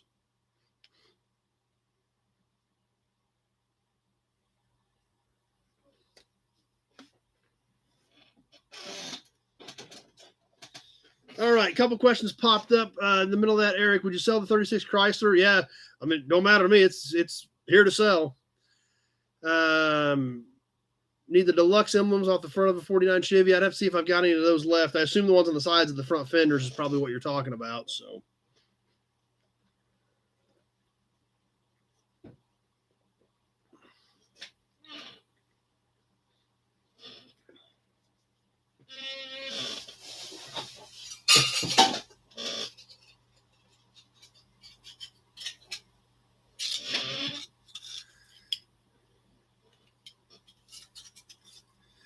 All right. I got some super cool stuff laying out here right now. Badges, ornaments. We got a couple more caps to do. I don't even know where we should start because there's some really cool stuff coming up. I'm kind of excited about it. Do I have an early GMC pickup? I've got lots of GMC pickups. So that's a pretty broad question. Victoria, Texas. I just have to, narrow it down and give me a shout, and we can talk about, see, exactly what you're looking for. But what the heck? Let's do another one of these. We haven't done one of these in a little while. I've got a couple of these. I think I got one or two more after this. So, but these are dwindling fast on another Auburn badge. These are the knockoff centers. Go right in the middle of the knockoffs on the wheels. This one actually needs cleaned up a little bit, but I think it will clean up. These are 3 1/8 in diameter. The holes are actually not torn out of this one. It is embossed, so you can see where it's stamped on the back. On the Auburn knockoff wheel center badge, early 30s era. Cool piece. So, let's see. Looks like I'm caught up on comments, but nobody wants the Auburn badge? Let's keep it. I wonder if we're getting hung up on delays. Pre-war Victoria or pre-war GMC. There we go. They must have been hung up. Holy cow, there's a bunch of them. Kenny at 30 is my high bidder, though. Alec is at 15. I've got Kenny at 30 on YouTube. I got a whole bunch of bids coming in at once. So, I wonder if we got hung up there.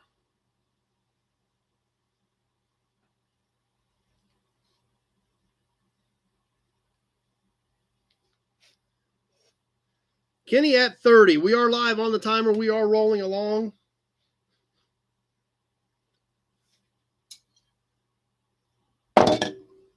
Sounded heavy. Wonder what that could be.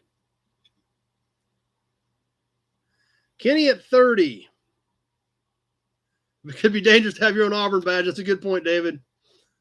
Tim says there is some delay across the board. Well, I hope everybody, some of you guys have been pretty tight on the snipes tonight. So Eric said he got the last one. So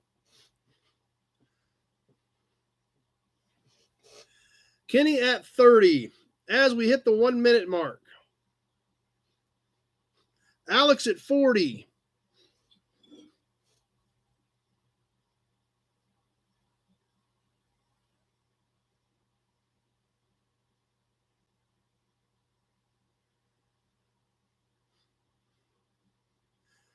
And 120 has now passed.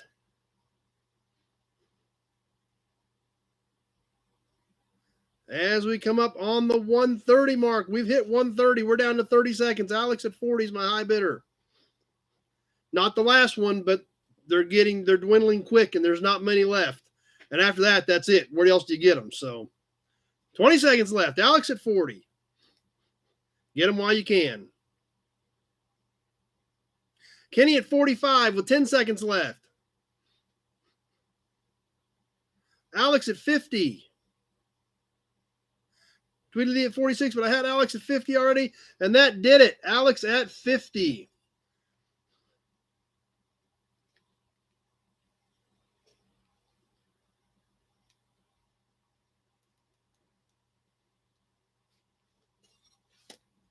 Still love those things, though.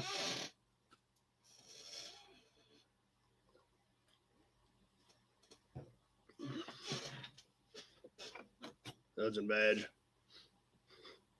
All right. Who remembers last month's raffle? Alex, hey, that's the first step to admitting you got a problem. Alex, our first step is admitting you got a problem. You are an addict, so I think all of us are.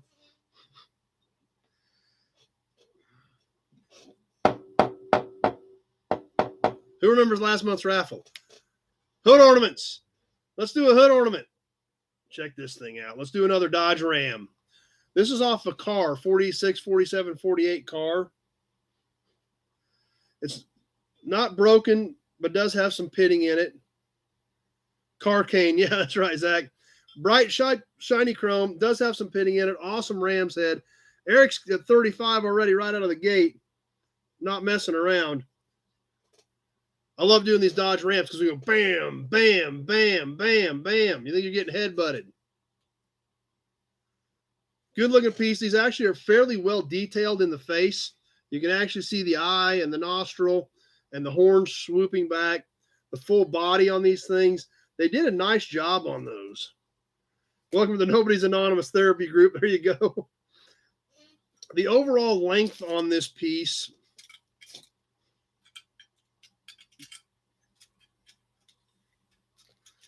is a little over 13 inches. Kind of at an angle, not straight across. That's right, can't dodge it, ram it. Tweety D's already got it. Eric at 35 is kicking us off on this thing. Does still have the mounting hardware in there if you wanted to actually use it or mount it on somewhere to, to display it. Bottom's not clean or busted up or torn up. Like I said, nice bright chrome, just some pitting in it is the only damage, but still looks good. Eric at 35, let's get this thing rolling.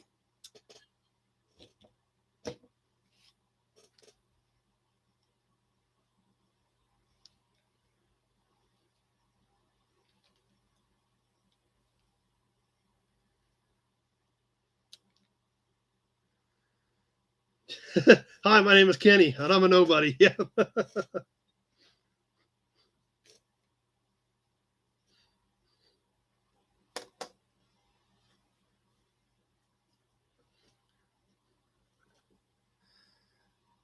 Eric's sitting there at 35 as the high bidder.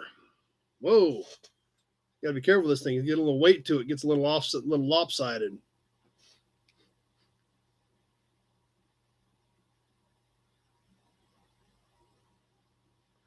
Kenny at 36.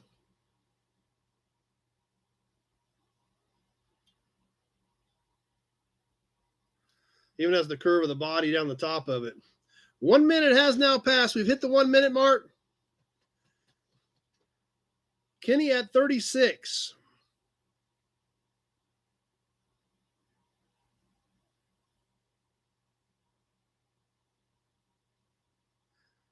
A minute 20 has now passed.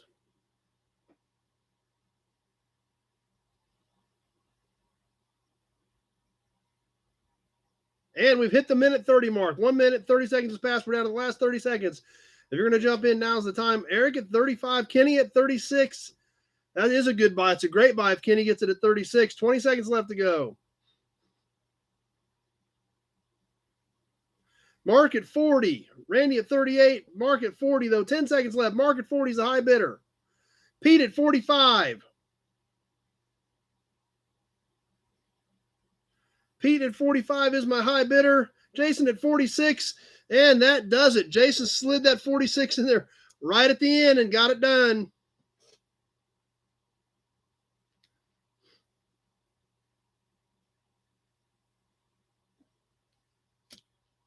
And Brian Dispatch came back at 49. Just a little too late. That's right. You boom, boom, boom. You would that thing would hurt. That's got some meat to it.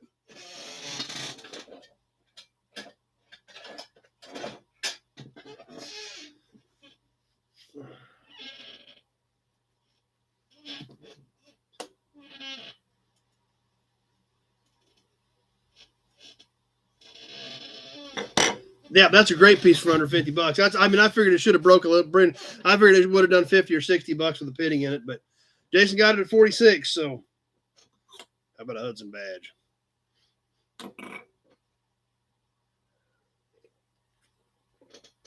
We've got another super cool badge coming up.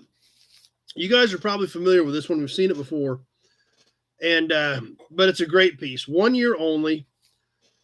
Condition is nice, looks great. Like I said, not something you see very often. When we looked at it, even some of you guys mentioned you hadn't even seen one before, because it is a 1 year piece. But like I said, some of you probably will remember it, even though it's been a while back since we looked at it. But everybody did like it, and some guys said they wanted to buy it. So let's see how serious they were, because it's been like 45 minutes since we looked at the president badge. Yep, this is an extra. There were a couple of them in the box. No Pontiac badges tonight, I don't think. We did some Pontiacs a week or two ago, but nothing tonight. Yeah, real quick, Chris. Payment, check, money order, Western Union, PayPal, friends, and family. My number is in the description for this video. You can call me tomorrow if you have a question about payment.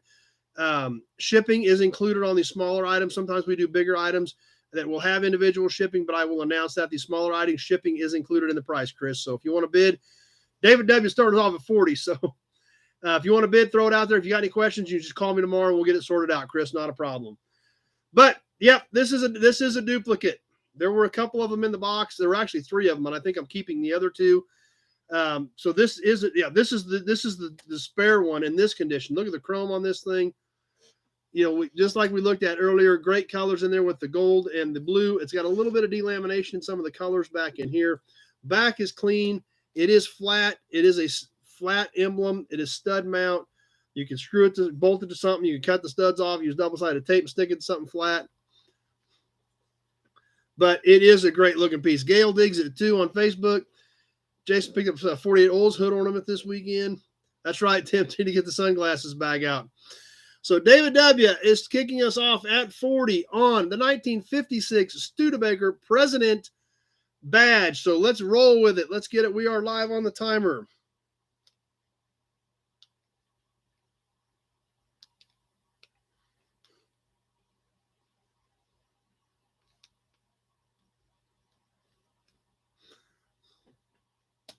And I need to be thinking about what we're going to do next.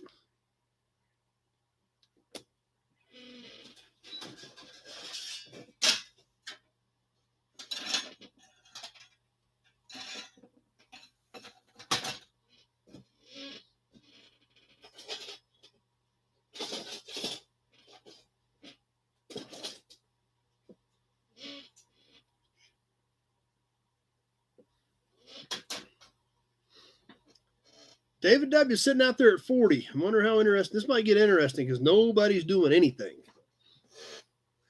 But I do know one thing.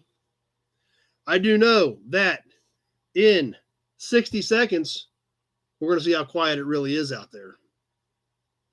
Because like Kevin said, it's very quiet.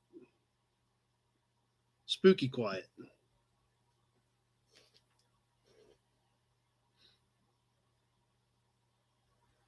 Crickets, says Eric. We'll find out in 40 seconds because we're at the 120 mark.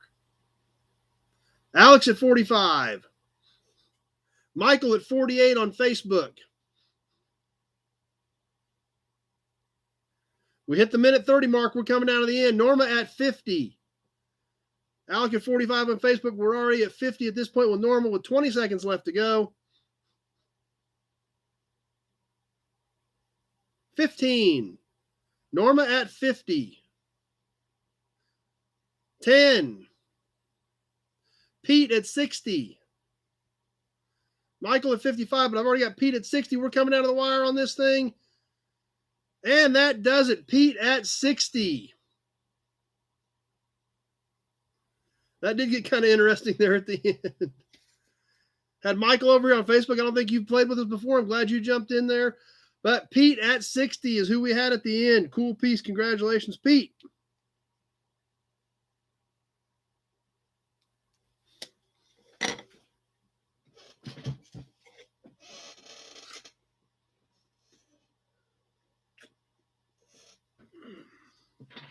Let's do 2 more Addy caps. Let's get the Addy caps knocked out. Anti-lock brake sensor for 48 Tucker. Well, that'd be a little tough to find, considering they didn't have it. But let's knock out these last couple of caps that Addie got ready for us tonight. And then we'll do a couple more license plates and a couple more badges. Then we're going to get on to the magazine. Peter from Australia. Glad you're on with us. Just go to your local Tucker dealer. That's right, Alex. I've got a Tucker dealer banner. And I've got a Tucker radio, but I don't have the ABS sensor. But yep, I do have a Tucker dealer banner. I don't know if you guys remember seeing that video or not. But 2 more Addy caps. This one's going to be a little bit different, but it looks great. You're definitely going to need some sunglasses on this one. Condition is great, and it is a, I don't know, it's probably 60s era, maybe 70s era. But it ain't beat up. It's got a couple small dings in it. The chrome is amazing. So like I said, sunglass time. And a little bit different. This would also double as a cereal bowl. Nice and deep, great cereal bowl.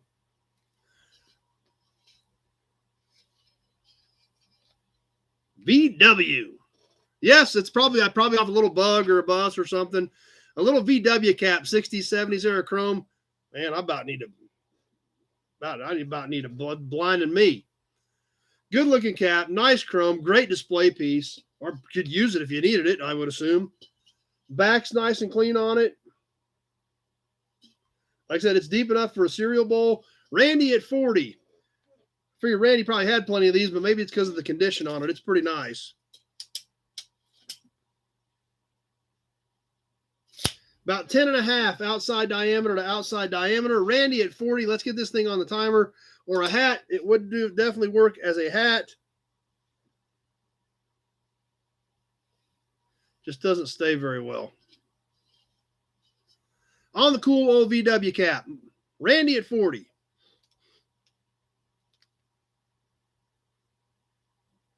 Those are spots I've eaten out of Stranger Things. That's true. Yeah, it does. It's great condition.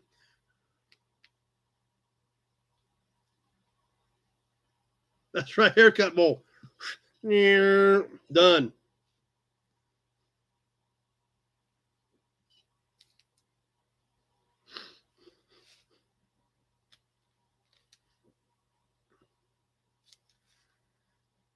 Randy at 40 as we tick along on the VW cap.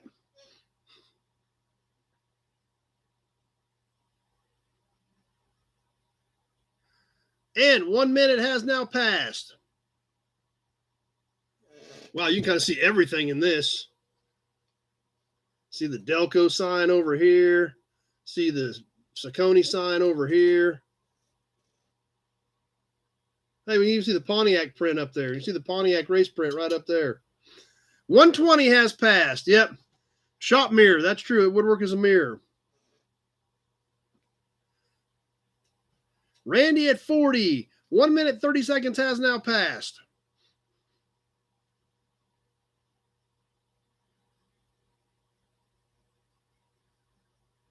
$20 seconds left to go. Can't see Gray Kitty. Yeah, she's over curled up in her chair. 15. Mark at 43 with 10 seconds left. Zach at 45.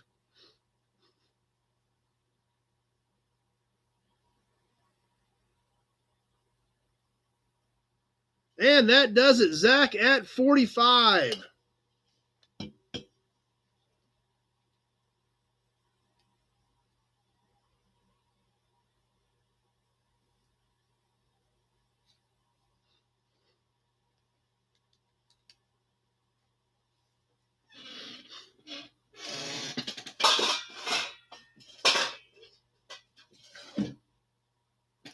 All right, we've got one more Addy cap for tonight. It's the roughest, but it's the coolest. I really like this one. It's definitely got some age to it. It's banged up a little bit. See some denting over here on the side and stuff. That's right, Captain Crunch Bowl, that's for sure. Hudson badge. But this thing's really great.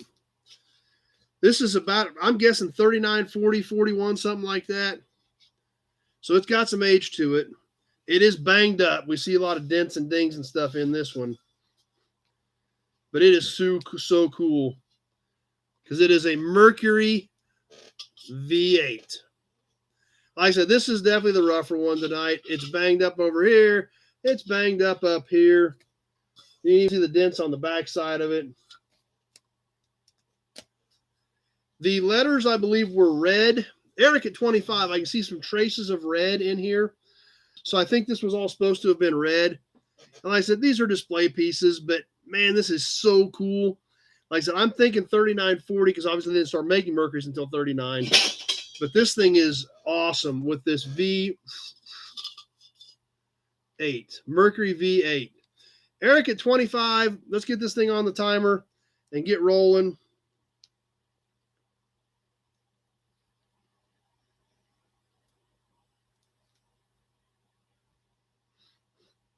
Yeah, it is stainless. It is stainless.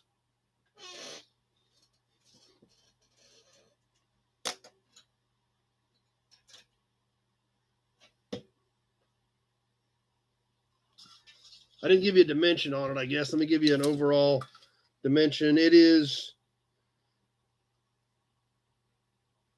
about 9 5/8 outside to outside. Eric at 25.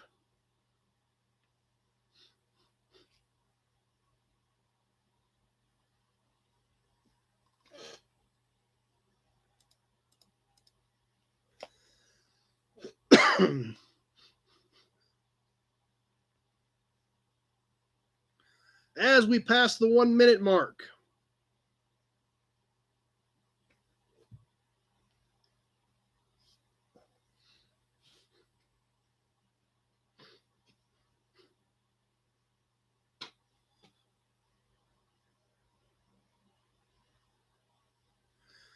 A minute 20 has now passed. This is another one of them cricket things. Eric at 25. Alex at 35. 1 minute 30 has passed. 30 seconds left to go. Alex at 35.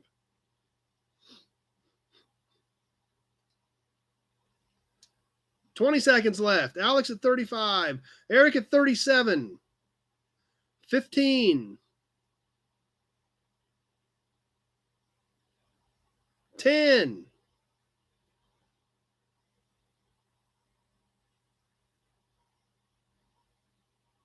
Mark at 40. And that does it. Boom. Mark slid that right in there at about 158. Nobody even had time to react. Mark at 40. Eric came back at 42, but a little too late on that one.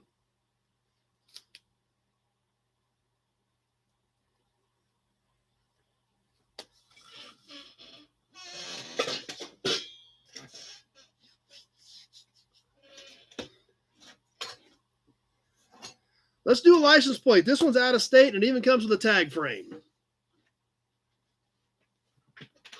This is 70s. I don't know what year the plate was. The last sticker on it, the plate's a 63. But they were using stickers by then in California.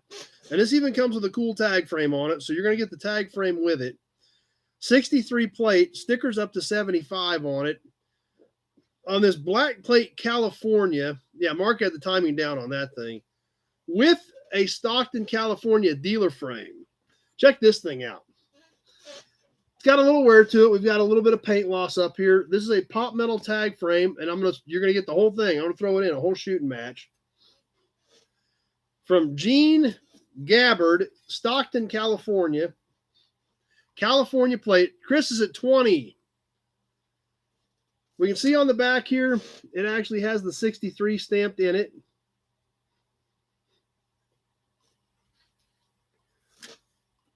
It has the 6 digits on it. Like I said, this had stickers in both places. The last sticker was up to 75. Chris at 20, getting his feet wet in the auctions with us. And there you go, the whole shooting match. Dino's too many California plates in Ohio already. They must be migrating your way. Let's go ahead and get this thing on the timer, on the California plate.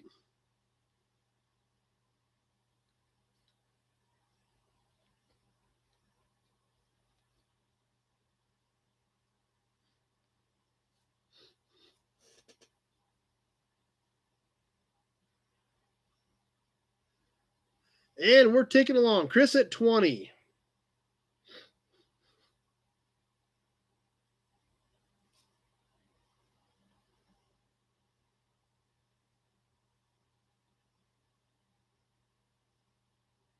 Frank at 26.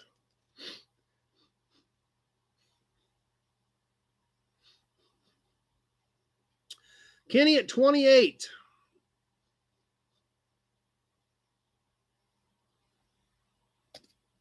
Reno at 30. As we're ticking along and we come up and past the 1 minute mark. Chris at 30 as well, but I already had Reno at 30. Reno was first, so I've got Reno at 30.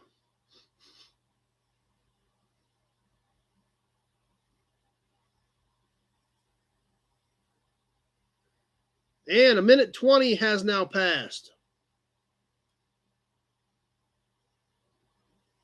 Mark's having trouble keeping his fingers off the keyboard. That's all right, Mark. Don't fight it. A minute 30 has passed. 30 seconds left. Chris at or Reno at 30. I had Reno first at 30.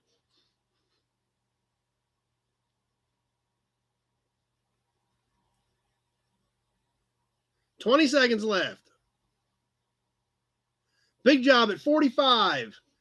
Lee at 40, but I already had Big Job at 45. 10 seconds left to go.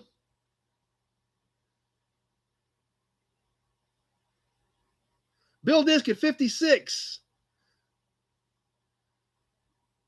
And that does it. Bill Disk at 56.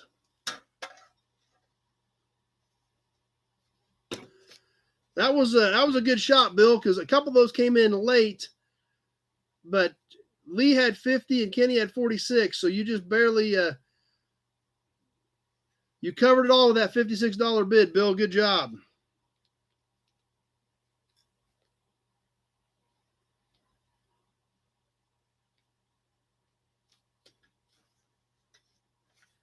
He was debating on what to do on that one. It worked out because if you hadn't thrown that out there, you might have got sniped. David W. Gene passed away in 2002. He just Googled it, so.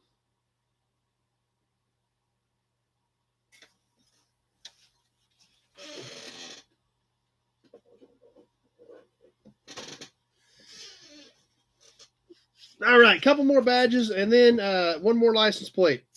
We'll do one badge bundle, and we got a couple of super cool individual badges and a license plate, and then we're going to move on to the magazine. Then we're going to give away this thing and announce the new raffle, which is so epic. Going to go next to his other California plates, so cool. We'll do a little Chevy badge bundle here real quick. Then we've got a couple of other badges, and then we're going to do a license, and we got a license plate as well. So what we've got here, the first piece is a general generic bow tie that is about 5 inches, and it is plastic. It is a silver bow tie. This is like Caprice or something like from the 80s. It is flat, double-sided tape, basic silver bow tie. The next piece is a metal Chevrolet badge from an early 70s full-size car trunk. Nice chrome, does have a little pitting in it. It is flat as well. It is stud mount. And it is 6 3/8 on length.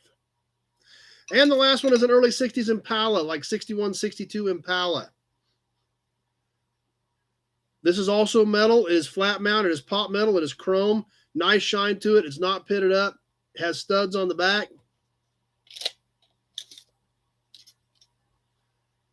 And it is 8 3/8 on the length. All 3 Chevy badges, 1 money. Mike's got to jump off. Glad you made it for a while tonight. On the Chevy badge bundle, this is all Chevy car badge bundle. Let's see, what do we got going here? Maybe nobody. I ain't seen anybody jumping in on this one. They're all hung up. We've done a few Edsel badges in the past, Ozark. I actually was looking at some the other day. I've got several Edsels. I will, if you guys want to see some more Edsel badges, I'll try to grab a couple more. I was looking at a few the other day. I just didn't grab them, but I will grab some. Mark at 25 on the Chevy badges. Chris came in at 20, but I've already got Mark at 25. So, yeah, we can absolutely get a few more Edsel badges worked into the auctions for sure.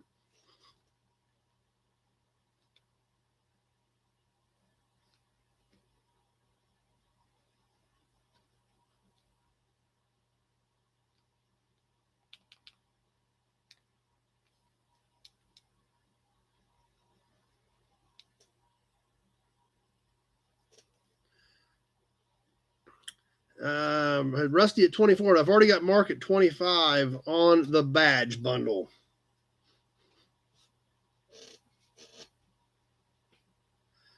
Mark at 25.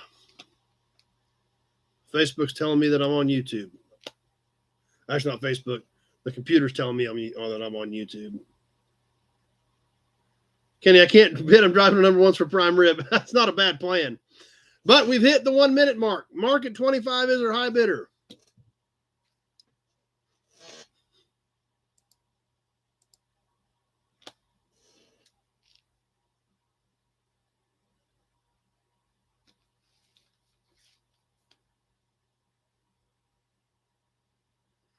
One minute, 20 seconds has now passed.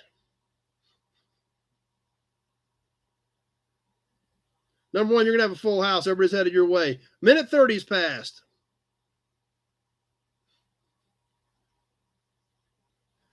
Can't get them off to ship the whole car. Yeah, I've got several Edsels, actually. So 20 seconds left to go.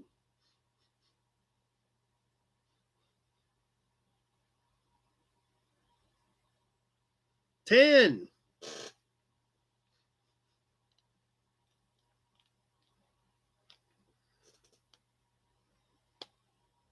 Johnny Z at 35, and that does it. Ooh, that was a good shot. Johnny Z come in there the last couple seconds at 35. Nice shot, Johnny Z.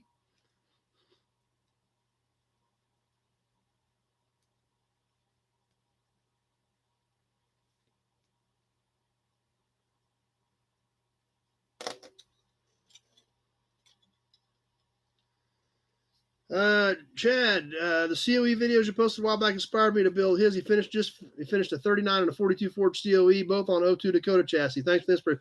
Awesome, Chad. Glad you enjoyed those videos, and we haven't got that one finished yet with her off in college, but glad you got some good information out of those videos and got you going on your trucks. That's great, and glad you're here hanging out with us. I don't remember seeing you pop up before, but I'm glad you're here. We do this every Sunday night, and it's a lot of fun. So, all right, let's get a couple more things knocked out. Then we're going to get to the magazine. Then we're going to give this away. We're going to find out whose wall that will be hanging on next week. All right, we got a couple of cool badges. They're going to be individuals because they're that cool. This was a little rough. It's got some pitting in it, but it's not broke. The studs are broke, but the badge is not broke. But it is super unique. Michael's here with us on a front hood badge for a Kaiser. Check this thing out. Big, huge K with the buffalo. They used their buffalo, or I call it buffalo. The technical term is bison on the front of it. I believe this was black background and this was green background. Eric's kicking. Eric, you mess around. We're already at 20.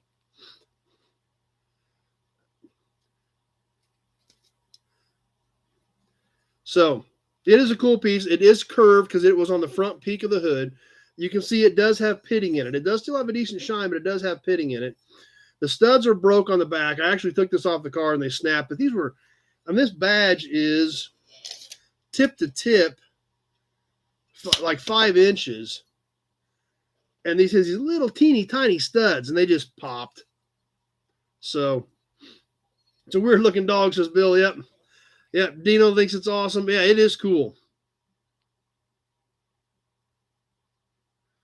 So Eric's kicking us off at 20. Bisons are good eating, says Ozark Fox. And he actually even has like some, I don't know, bushes around him, like on the corners. So it's actually like a bison scene. Let's get this thing on the timer. Eric at 20. Yeah, that's right. I don't know. Have you seen the shirts, Chad? The nobody shirts? I had it turned around tonight, so I don't know if you'd seen those or not. Jamie from Minnesota's here with us.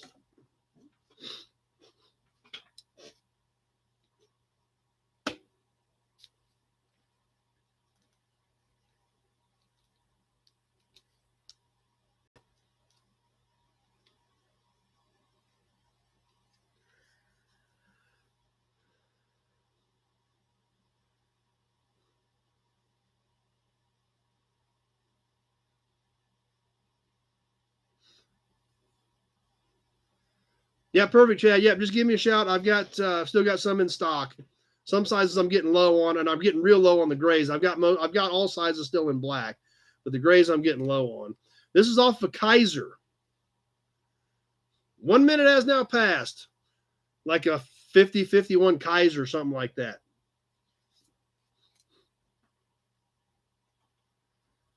Eric at 20 and nothing else happening. It's way too cool if pieces over $20, that's for sure. 1 minute, 20 seconds has passed.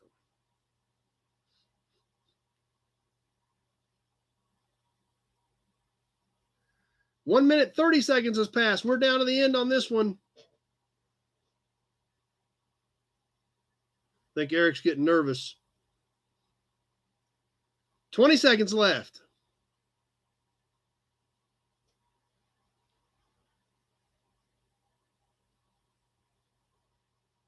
10.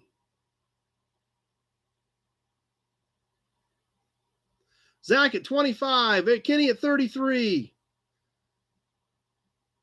Tweedly D at 35, and that did it. Tweedly D at 35. Eric came back at 35. It was too late. Tweedly D at 35. Holy cow, that got interesting right there in the last 5 seconds.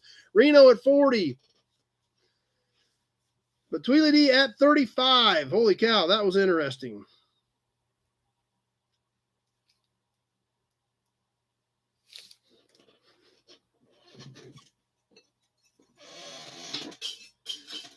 One more license plate, one more badge.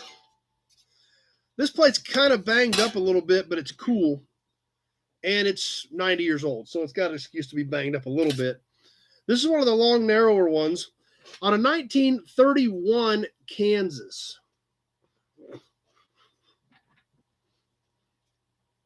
Everybody knew there was going to be a shootout on that one, and there was. Now, this was a green plate, but the lettering is gone. I think there were probably white numbers. That's all pretty much gone. There's a lot of green left on the back, but the front is not as much paint left. It is bent up a little bit, but it's 90 years old, and a lot of this you probably straighten out. But what's really interesting about this, Michael started us off at 20, or 10, excuse me, Michael at 10. What's interesting about this plate, I don't know if anybody noticed it yet or not, the T, it's a truck plate. So it's not as common as what you see on a lot of the other ones that don't have the T on it. Jason at 20. So 1931 Kansas truck plate, the KAN, the 31 over here, a little bit on the rough side, but still, it ain't rusted out. It's not smashed. It's not destroyed. Still pretty decent piece for considering its age. Kenny at 22. Let's get this thing on the timer and get rolling.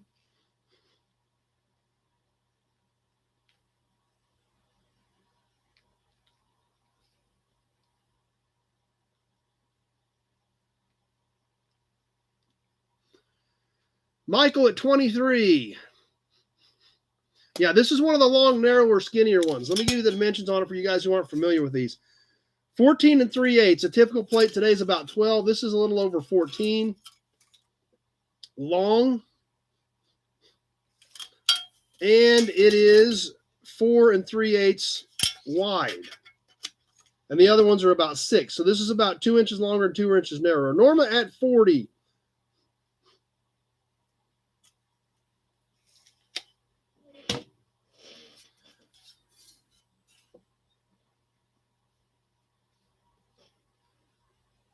Brian Dispatch at 55. As we've hit the 1 minute mark.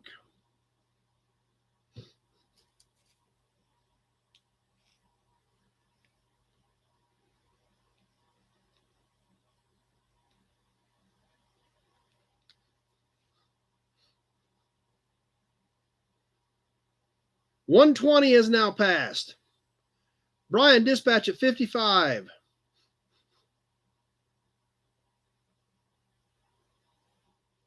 $130 has now passed.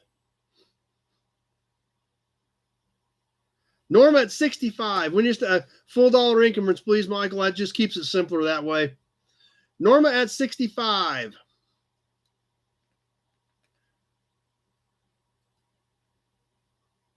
Jason, just keep drinking. 10 seconds left. We'll throw you one of those.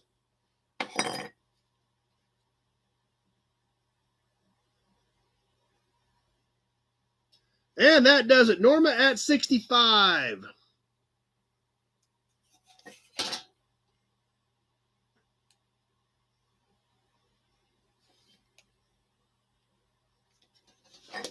All right, one more piece, and it's awesome.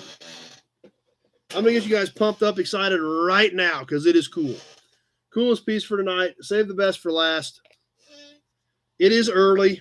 It is cool. It is awesome. It is detailed. It is rare. And it is epic.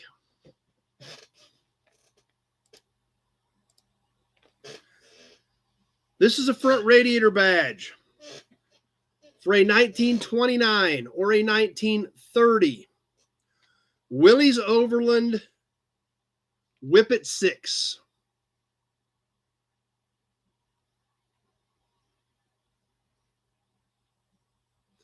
Great detail on this. Eric at 50. Eric is not messing around. Eric at 50. The detail on this thing is amazing. We see the Willys Overland. They have this shield thing here. We see the little lines bed, wedged in here. Whippet 6, clear, clear in there.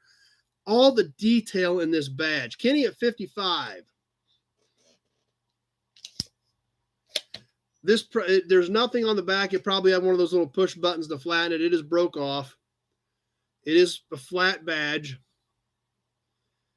It is an amazing piece with the detail. It is 2 1/8 by 1 1/4 inches. So it's 2 1/8 tall. I don't know if it's brass or bronze. I'm going to say brass because it looks kind of gold, but I'm not sure. Michael at 56. That's right. Whip it good. But just amazing detail. Like I said, this thing is a little over 2 inches tall, and look at how clear and crisp these letters are and the detail in this ornamentation right here. So I don't know if you guys, I'm trying to hold it up close to both cameras so Facebook guys can see it.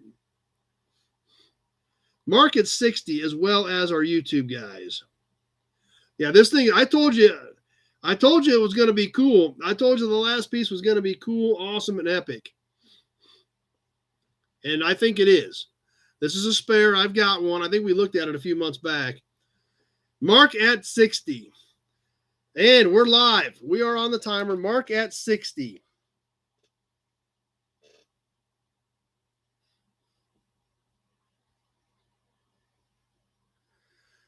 We'll see what happens here. This thing is awesome. It's beautiful. The amount of detail is amazing in this small badge to have that kind of detail and that kind of precision.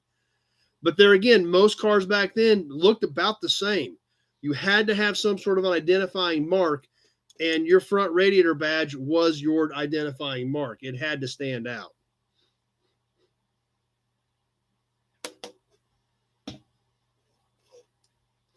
Yep, this was on a car. This was a 1929, 1930 Willys Overland Whippet 6. Alec Diggs, yeah, everybody, this thing is epic.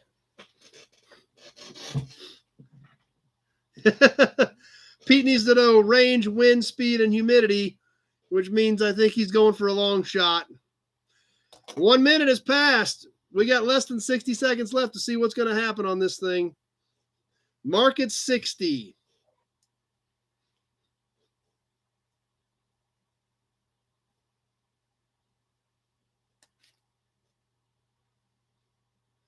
Minute 20 is passed. Mark at 60. Kenny at 65.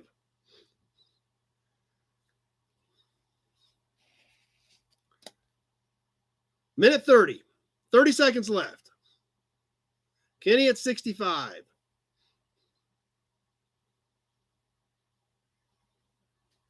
Mark at 67. 20 seconds left.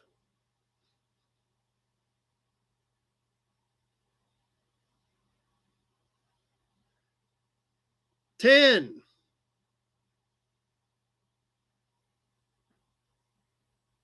Kenny at 74. Eric at 85.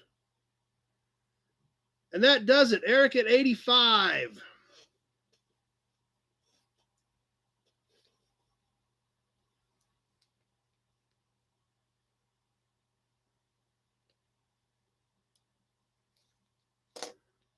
Kenny came back at 86, but it was too late. Eric got it. That was cool. It's an awesome piece. Congratulations. Once again, had a blast tonight on the auctions. You guys are a ton of fun. You guys are great sports, and that's what makes this thing awesome.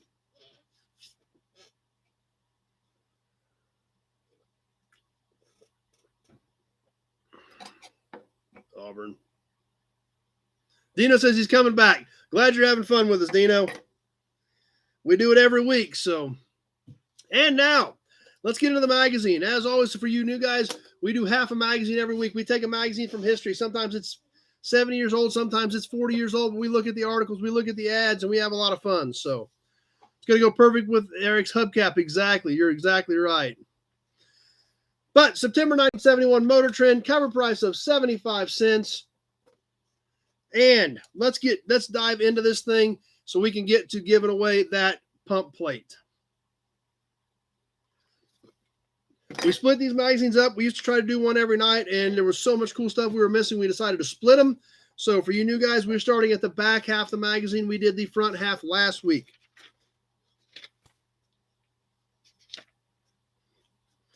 The first article in here was so awesome because we've got to remember, we're looking back now with hindsight. We're looking with 2020 hindsight at what was happening in 1971 versus what has happened since 1971. And obviously in today's world, SUVs are pretty much all there is. Crossovers and SUVs don't even hardly make cars anymore. Well, in 1971, SUVs were not very common. They were actually kind of a niche market. They were kind of something different. Well, in this article, we're actually going to test them. Oh, they're still calling them station wagons. The Real American Station Wagon Test. We have ways of making the world's best utility vehicles in our truck plants. The Chevrolet Suburban, the Jeep Wagoneer, and the tried and trusted and true International Travelall. Check this article out. Obviously, in today's world, this would be commonplace. Every car magazine has SUVs in it. Everything is SUV. 1971, there was not a lot of them out there.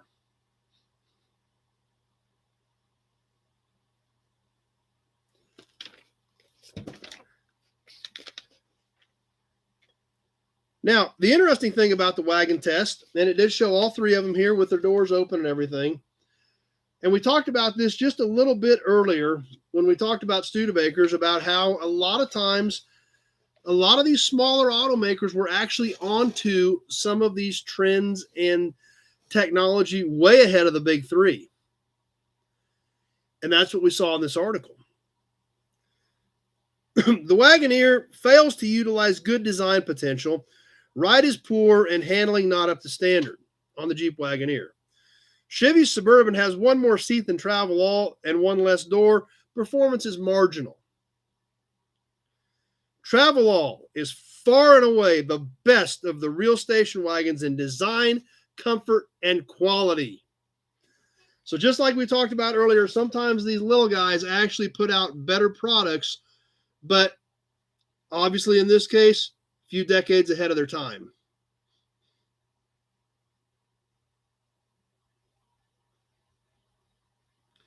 Dino got a bunch of old magazines from a guy in an abandoned service station. Yep, that's what we do. We talk about them on here, Dino. That's exactly what we're doing. Look up the IH Wagon Master truck. And that's what's so awesome about this group is all you guys are welcoming the new guys tonight. We had several new guys on tonight, some of them commenting, some of them just playing along in the auctions. It's awesome that all you guys are welcoming into the group and making them all feel like they're part of the Nobody's Nut House. How about that? I guess that's probably a better way to put it. But actually had some specifications on all three. Chassis pictures. The Travelall had a 390 International in it. The Suburban had a 350. The Jeep had a 360 AMC in it. Obviously not rocket ships, 18-second, 19-second quarter miles. So they were not rocket ships, but they weren't designed to be. But pretty cool to go back. And like I said, that my favorite out of the three, I would probably say the Travelall as well.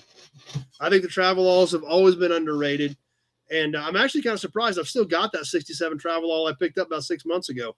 Had a lot of calls on them, but nobody showed up with any money. So, but anyway, kind of cool to look back on an SUV test 50 plus years ago. The next article we're going to check out, which was really cool, was on the Chevrolet Nova. Chevrolet put all their data into the thinking machine and came out with 5 neatly planned, well-balanced packages for the Nova customer. Some cool shots of some action shots of the 1971 Novas. Lance is on with us on Facebook. Yep, and the gas cap and the front fender on some of those Travelalls. But it talks about some of the packages that were available on the Nova N71. Actually gives you some breakdown. We've got a chart. So we'll go over some of the specs on this. Like I said, we could spend hours on these magazines. But we're going to catch the high points and things like that. So that's what we're going to do. Tim, if I owned any money, I'd come get that Travelall. No, some Travelalls were four-wheel drive. Kevin's a fan of the Nova. Well, in 1971, you could order the Nova Rally 6 with an inline 6, 250 cubic inches, and a solid 145 horsepower. When did the Nova wagon hit the ground? I don't know. The one that I've got just came in about a month ago. It just got here, so. Dino had a 71 Nova. Sam's on has got a 63 Nova. Mark's dad had a 71 Nova with a 256 cylinder in it. Not a rocket ship flying through the quarter mile in 18.76 seconds with that 145 horse, but that was the Rally Nova 6, the economy package on the Nova. Gas mileage, average 16.58 all the way around. Now, you could go with the Nova sedan with a V8 and an automatic with a 350 and 245 horse. This was in the sedan. And it ran 1720 in the quarter. Fuel mileage went to 14.35. So a 2 mile per gallon difference drop on the Nova V8 automatic sedan. The Nova wagon that I just got in is a 64.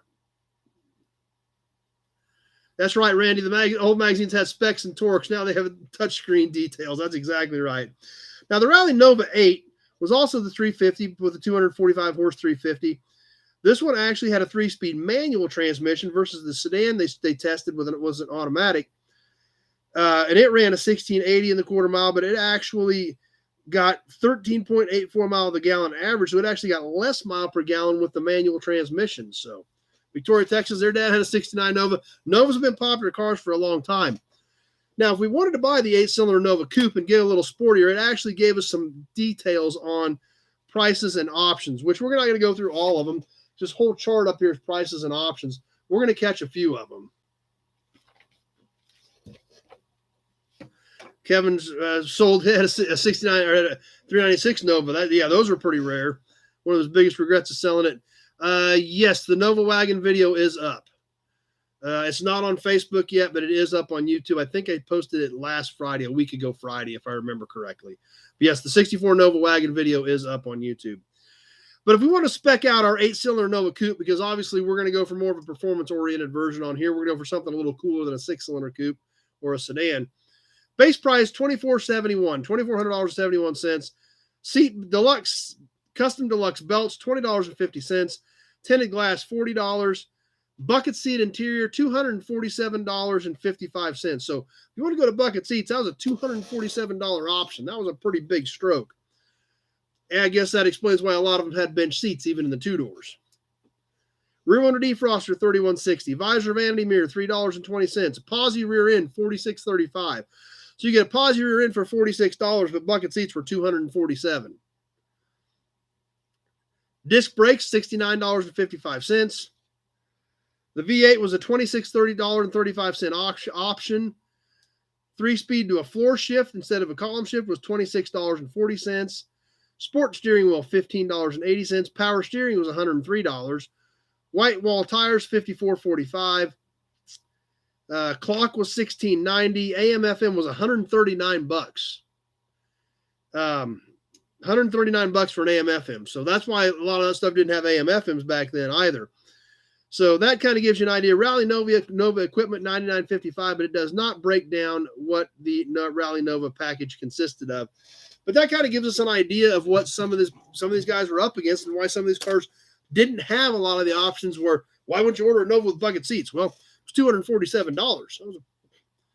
You're making $150 an hour. $247 is a lot of money. So it made a massive difference.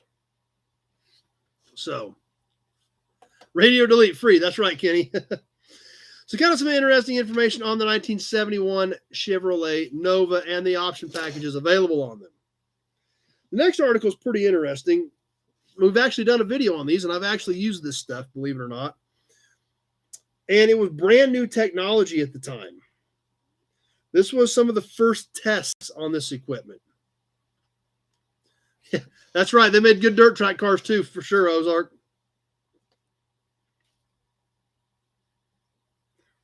But this article is on a brand new piece of equipment that is, in today's world, standard equipment at every fire department in the country. The Hearst they call it, in fact, it wasn't even called Jaws of Life yet. It was called the Hearst Rescue Tool. This was brand new in 1971. The NAPCO's a 57, Pete, on the Hearst Rescue Tool. Now, this is we can see where it's got the spreaders, shows them cutting apart a 58 Chevy. This is one of the first demonstrations for this thing, public demonstration.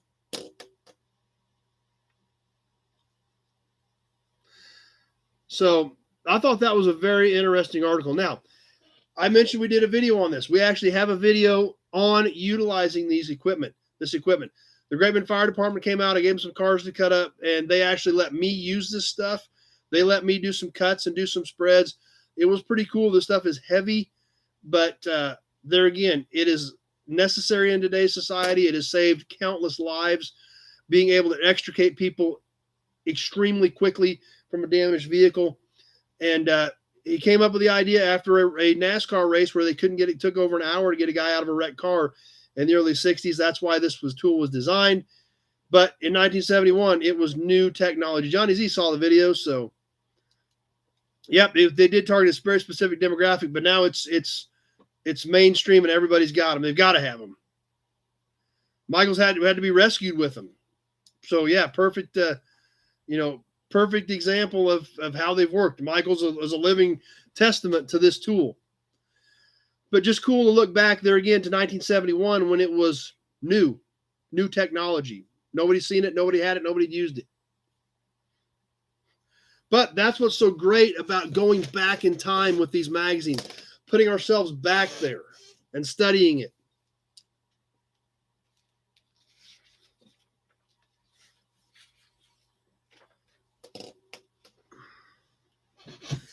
Pete, so jealous of you guys in the States. Love the U.S. cars, but so expensive over here down in Australia. 67 SS 396 manual coupe in Australia is going for $40K Australia. Oh, in good restored condition, like a project car, is like 40 G's. And I don't know what the exchange rate is on Australia right now. I know our friends in Canada are getting clobbered. I don't know what it's like in Australia right now, but the next one we're going to look at something a little off course for what we typically look at, but it is a show car. We don't do much foreign stuff here, but I am kind of a fan of the Italian stuff, and I know some of you guys know that. I do kind of miss my Ferrari. I don't know if I'll ever buy another one, but I do kind of miss the Ferrari that I used to have. But this is a show car, and the reason I wanted to check it out was because of what they named the show car, because about 10 or 12 years after this show car was done and on display at the 1971 Geneva Auto Show, this name became synonymous with performance in the 80s. It was on every kid's the posters in every kid's room. But this was a prototype design that was designed and shown at the 1971 Geneva Auto Show for the Lamborghini Countach. Obviously, the Lamborghini Countach in the 80s was the it car. It was in the Cannonball Runs. It was on every, the Cannonball Run movies. It was on every kid's bedroom wall on a poster. So Randy was rescued with Jaws of Life too. So that there again, that's cool that, we study this stuff and you guys were probably saved by it. That's awesome. So this was a Lamborghini Countach show car for the 1971 Geneva Auto Show. It shows these interior shots, which are really wild. But yeah, the Countaches were for sure Miami Vice cars, and with the drug dealers in Florida in the 80s and 90s, the Countach was the car to have. This was a prototype, but the name obviously stuck. The name became iconic in the 80s. That's why I thought this thing was pretty cool. Plus these interior shots. Look at that steering wheel. Some of this stuff is pretty wild.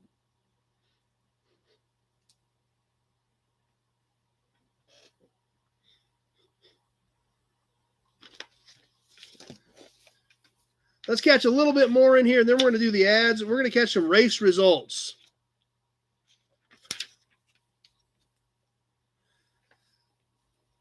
Trackside 71, the Firecracker 400 to Isaac.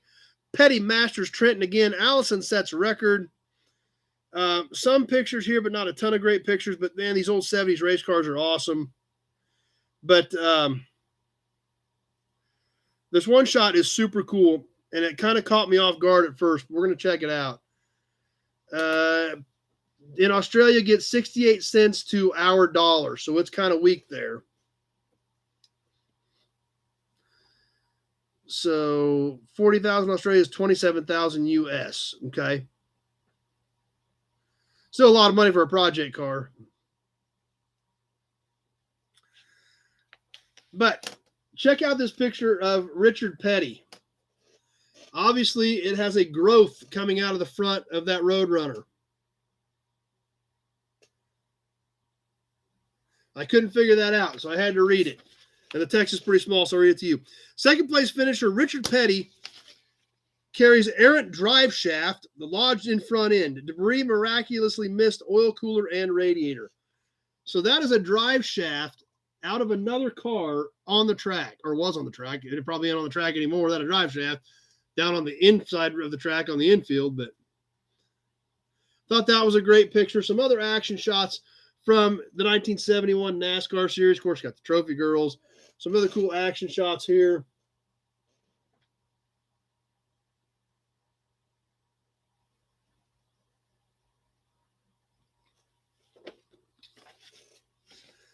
That's true. That's another good point, Johnny Z. He could have went through his windshield too. Yeah, I hadn't thought about that. So it's kind of crazy there. As Mark just said the same thing. That that just those great pictures, and that was a super cool deal with that. That's right, Pete. Those guys were studs back then. Slap the helmet on, put a seatbelt on, and away you went. That was it.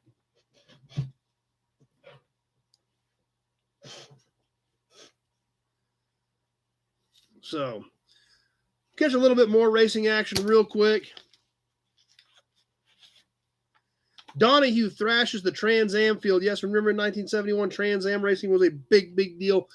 Even AMC was heavily involved with the Javelin program. Obviously, the Boss 302s, the Pontiac Trans Ams, the Z28 Camaros, the TA Challengers, the AAR Cudas. All of those were heavily involved in Trans Am racing in 1971. And right there, the Javelin, something you didn't really think about, with AMC being right at the top in this Trans Am series, but they did invest heavily in it, and they were very competitive in it. Unfortunately, it was right at the end of the Trans Am series popularity. They did kind of dominate the first few years of the early 70s, AMC did. However, it was kind of at the end of its rope and kind of starting to phase out. But AMC was heavily involved, and those Javelins were very competitive cars at that time.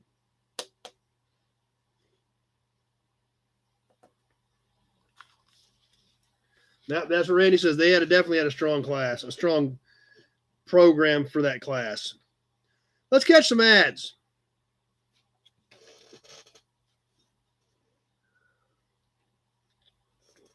I always love looking back at the old ads. They're always a ton of fun. Starting off with a Texaco ad for Texaco Haviland Super Premium. The new motor oil that does great things for your car everywhere, always. And what we have, if you recall, we haven't seen a lot of color pictures in this magazine. Color was still not that common. And they had a full-page color ad for this Texaco Haviland. Victoria, Texas. Grandpa took me to a demo derby in Kansas in the 50s. Holy cow. Pete, I watched that Trans Am series they have on YouTube with the vintage Camaros and Mustangs. Yeah, that would be cool.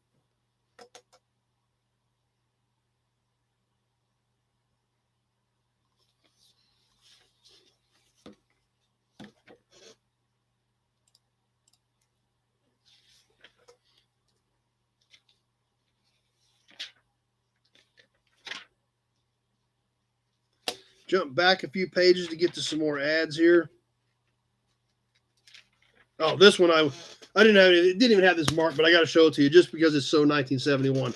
Doesn't have anything to do with cars, but it's so 1971 we got to share it because they're more than shoes. They're hush puppies. Check these things out. Nothing to do with cars, but still Definitely a lot to do with 1971. That's right, Frank. That is when NASCAR was real. There is no doubt about that.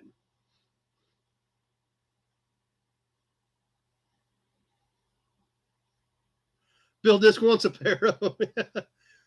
The purple and yellow ones, Bill, are those the ones you're going for? That's right, Johnny Z. They do kind of look like bowling shoes. So, like I said, not a car thing, but just so 1971 we had to share it. But speaking of the Trans Am Racing Series, BF Goodrich's new radial TA, the street tire that took on the racing series, racing tires and won, as well as some other road course stuff with a Porsche and a BMW in this 2-page full color BF Goodrich ad. A lot of coin spent on that ad for sure.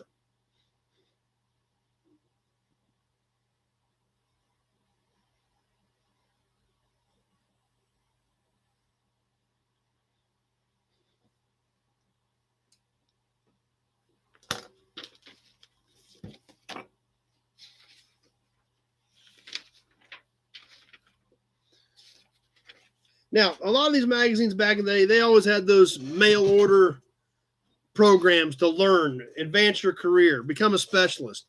This one's a little bit different, though. It's car related, but it's not what we typically saw. We usually saw, how to fix cars, become a mechanic in your spare time. This one's for auto upholstery.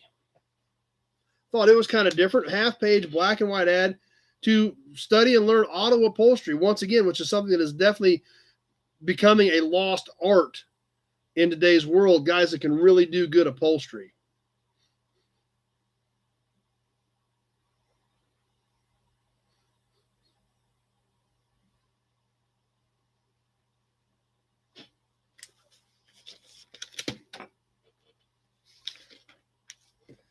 Next ad, once again, black and white half-page ad for something there again in the 60s and 70s, especially on some of the little cars, MGs, British cars, things like that.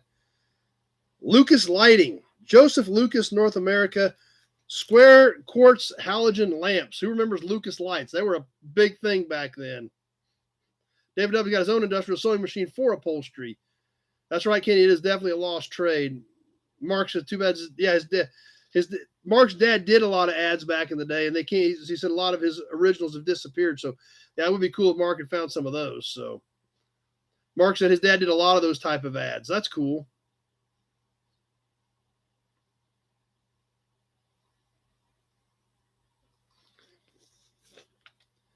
The next ad we're going to check out, Motor Expo, the world's largest all-automotive spectacular at the LA Convention Center, February 17th to the 21st, 1972. Once again, full page, but black and white. They didn't spring for color. Color was a big deal back then.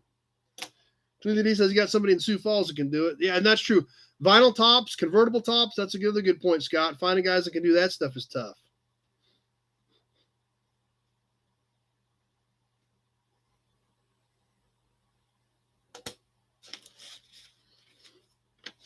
The next ad we're going to check out almost made me a little bit sad because it was such a staple in the automotive world. And they're essentially gone now. They were like every town, every street corner had one. Yeah, I'm sure color was really expensive back then. Even this one. And this is kind of what, like I said, almost makes me a little bit sad, even though I don't remember a lot of it because I was young, but I still remember it. For the Sears Tire and Auto Centers, Sears steel-belted radials. They ran the Baja race without a failure, 832 murderous miles of rocks, ruts, and cactus. This will definitely look familiar to Randy with the buggy on it. But the Sears Tire and Auto Centers.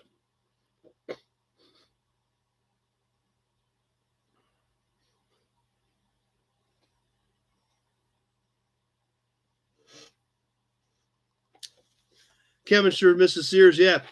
I mean, my toolbox that I got when, saved up and bought when I was like in junior high was, was a Craftsman box. Because that's where you got that stuff at, was Sears.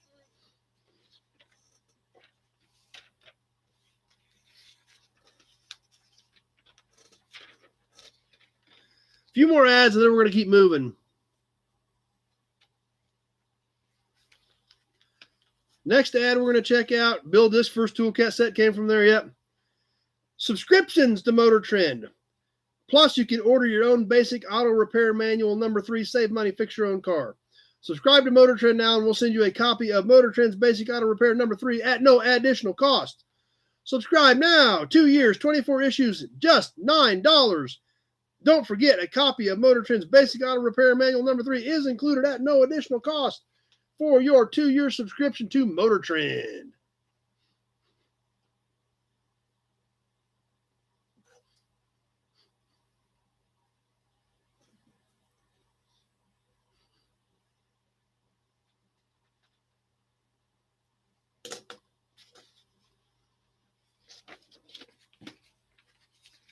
And let's catch the inside and the outside of the back cover, and then we're going to move on to trivia, and then we're going to give that thing away.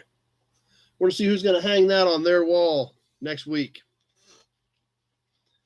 Inside the back cover.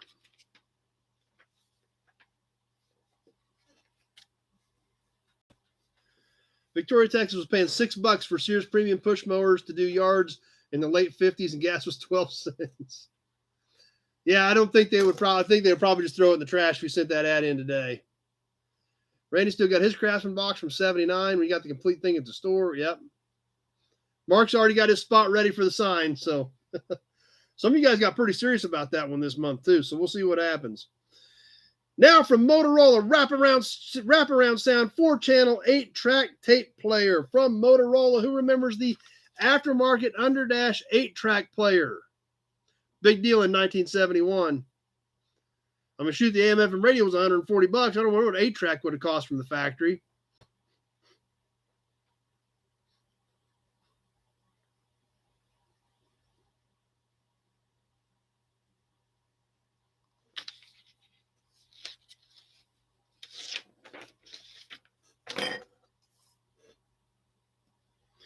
And last but not least, the back cover. It's the real thing, Coke.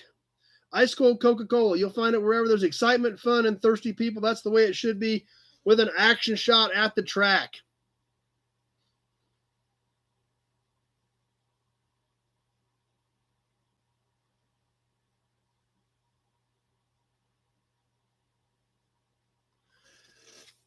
What's an 8-track? And that'll wrap us up for the September 1971 issue of Motor Trend. We've got some boxes, some of the little mini mags from the last viewer box to check out.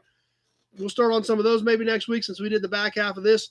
Those little mini mags, we can squeeze one of those in a week because there's not as much stuff in them. But obviously a lot of cool stuff in the September 1971 issue of Motor Trend with the new cars coming out for 72. Some great racing coverage. The Jaws of Life thing was super cool. The SUV deal was pretty neat. So a lot of great stuff in this magazine. That's why we do them. We have a ton of fun with them. Glad you guys like them. I'm glad you guys like this one. We'll have another one for next week.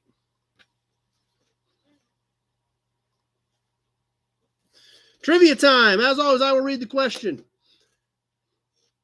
After I read the question, I will put it on a 90-second timer. The reason we use the timer is so people aren't sitting here going through all the videos for 5 minutes trying to find it. We can kind of move on. Either get it or don't get it. Jamie's first car, the 76 Charger with an 8-track. A lot of you good comments on the magazine. I'm glad you guys liked it. Glad you guys enjoyed it. So much cool stuff, and there's so much to learn, just like about the Jaws of Life thing. Not only do we learn about when they came out, when they were, when they started really displaying them, promoting them, and started getting them into the hands of the people that need them, our first responders who are out there serving tirelessly to protect us day and night, and even saw the benefits of some of our viewers that are here today because of it. So, trivia time. We're going to give away a funky little badge this time. I was looking for something different. I came up with something different, and the crazy part about it is most people wouldn't think about it, but it's probably almost 30 years old now on a little Saturn badge. Saturn was early 90s. They killed them in, 08? So as crazy as it sounds, it's getting old. So best song in quad was Frankenstein by Edgar Winter Group. Daniel, I think that there are probably a lot of people on this chat that would totally agree with you on that. And I probably couldn't disagree with it because Frankenstein was pretty good. And I bet in quad, that would sound epic. Bill Discount of Saturn had an eye on 3. So we'll see if anybody's going to win the Saturn badge tonight. And in the Gasoline Alley Classics video, Michael Jones has a Speed Shop logo that he does. What is the Speed Shop's name? What is his Speed Shop brand for Gasoline Alley Classics? Zach, don't park a Saturn too close to the fire. It doesn't do well. No, they were plastic paneled. They would melt. Pete got it. Pete was right on top of it. Fat Boy's Garage. Jason had it. Man, you guys were all over that deal. Pete was right on it.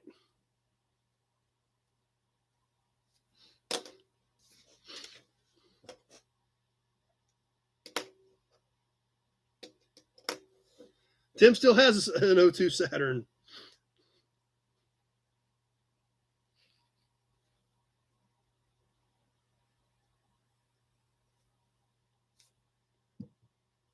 Big John says couldn't even type that fast. But anyway, that'll take care of trivia. And guess what that brings us to? Kenny says, the answer is having my wife calling, asking questions while I'm yelling what to say. Okay. Scott says he'll take a Sky to go with the badge. Yeah, the Sky was actually a pretty neat little car.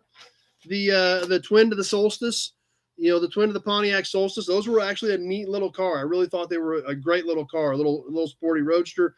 And they actually even made a few Solstices and coupes, and I think they made some supercharged Solstices. Or turbos. They were turbo Solstices, I think.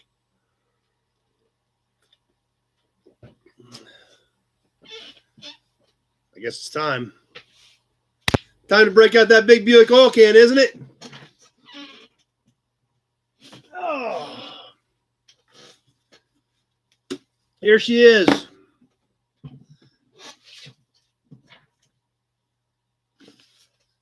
This week's entries.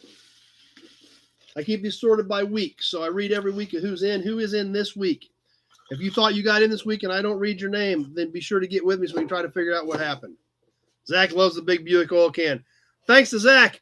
4 names coming out of here this week. Zach donated his shirt back for this week's winner. Who is in? We got to go through who is in so they know that they are in. Reno, Mark Falcon, Zach Thompson, Jason Withrow, and Lee Carr.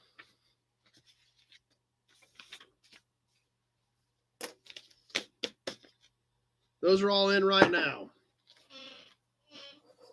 How do you get your name in the bucket? Raffle chances. They're $1 per chance. Same deal. Check, money order, Western Union, PayPal, friends and family. A lot of guys round up their auction winnings. You can just send it to me. The only thing is if you do get raffle tickets, make sure you let me know they're just raffle tickets. If it doesn't include auction winnings or T-shirts, things like that, whatever you guys want. $1 per chance. For every dollar you give, you send to me. You go in here one time. You send me $5. You're in here 5 times. $10, 10 times. Some of the guys this month got pretty serious. They're in there a whole bunch. Pete says when he comes and gets his Camaro, he wants a picture of me and the big Buick oil can. Okay. So lots of names in here this time. I'm sure a lot of you guys can see a lot of familiar names in that pile.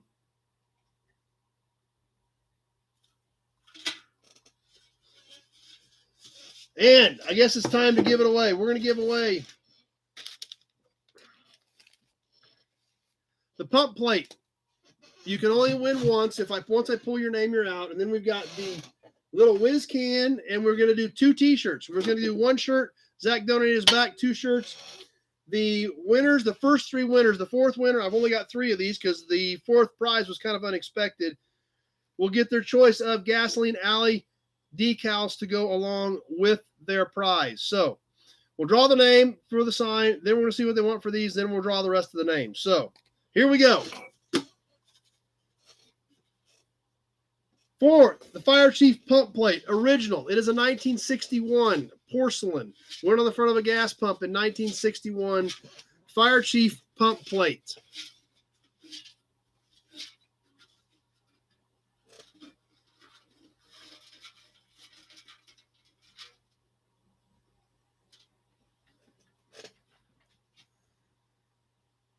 I think I got it down to 1. I got it down to 1. Jason Withrow. Is that Jason? Yeah, Jason Withrow.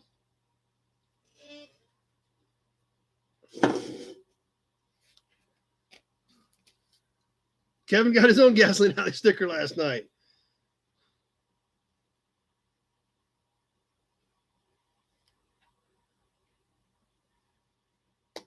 So, congratulations to Jason. And decal. Which one do you want?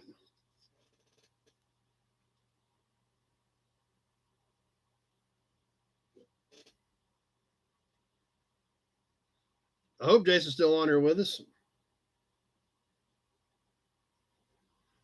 We'll give him a few more seconds to respond. If not, we're going to pick one out for him.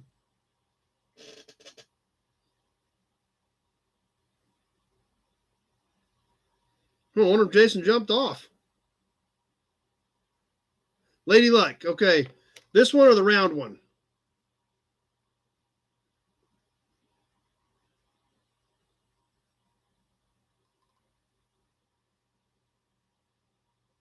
Yeah, that's right. He's probably too busy doing handstands. That's a good point, Mark. First one, this one, Jason, the round one. I don't know which one's the first one on your screen, so.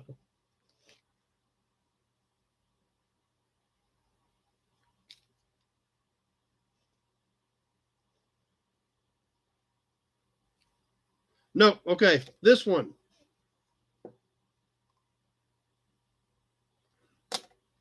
All right. Next one, we got the Whiz Can or T-shirt for the next three names.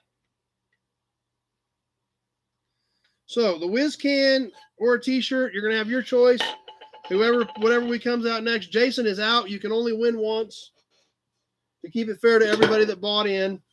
Let's do it again.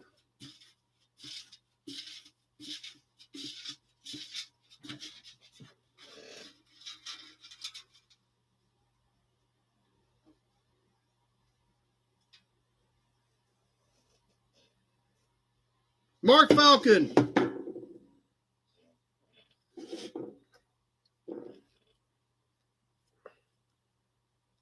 So, one too late, Mark. I guess that's why it's a drawing.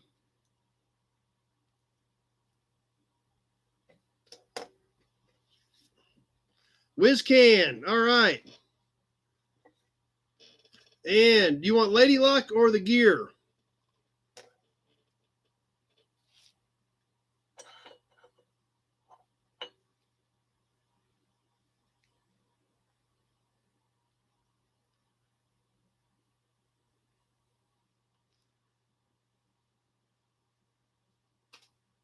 Gear. All right.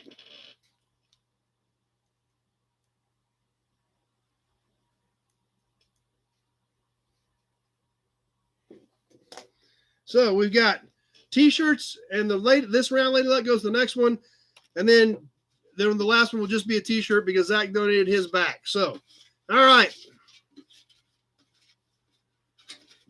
Jason and Mark are both out.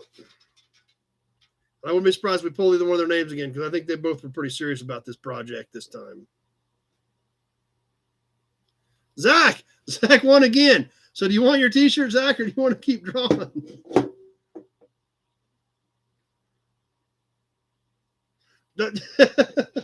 As he comments, watch me win my T-shirt back.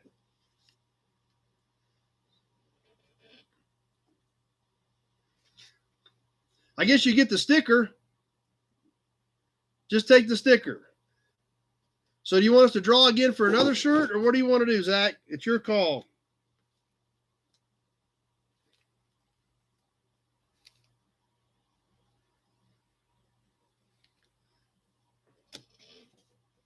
Draw again. So we still got 2 T-shirts to go.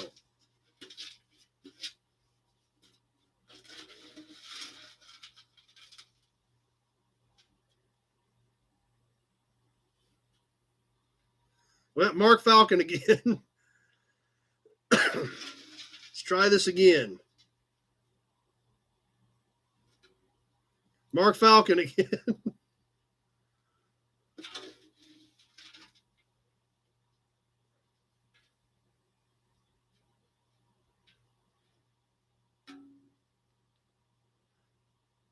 Norma. So we've got Norma for one of them.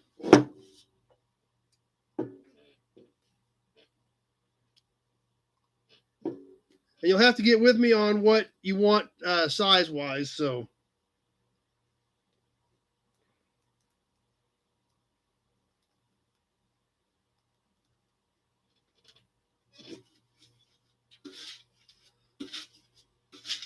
and let's give one more away.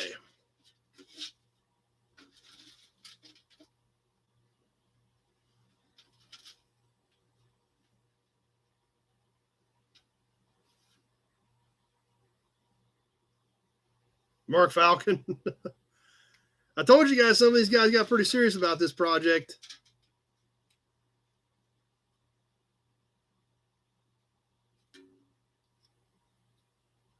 Pete Winters.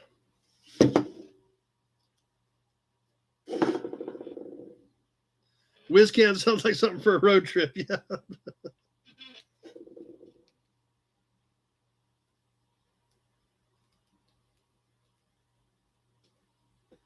All right. That was a lot of fun. Thanks for playing, everybody. Had a blast.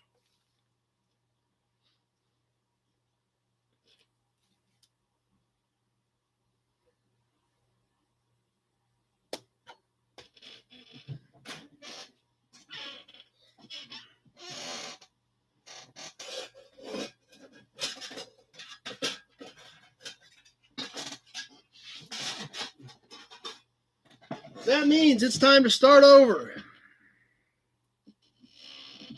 Zach's already ready for the new raffle. Well, we got to do this first.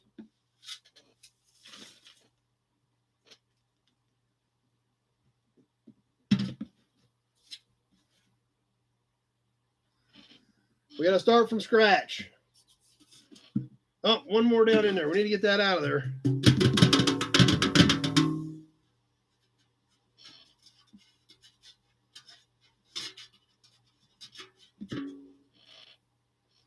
All right, now we are empty.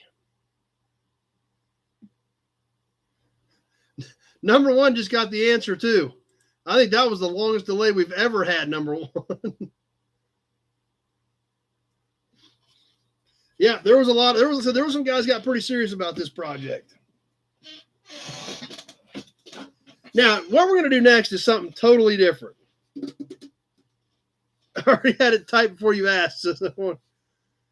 Who was the last one in the can? It was Bill Disk was the last one that came out of the bottom.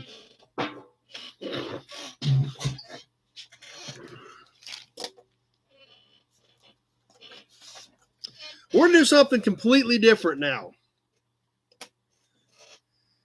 Something we've never done before. I hope you guys like it.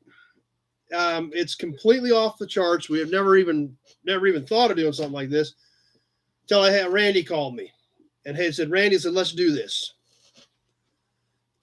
Number one hit pause and he went to check the pie.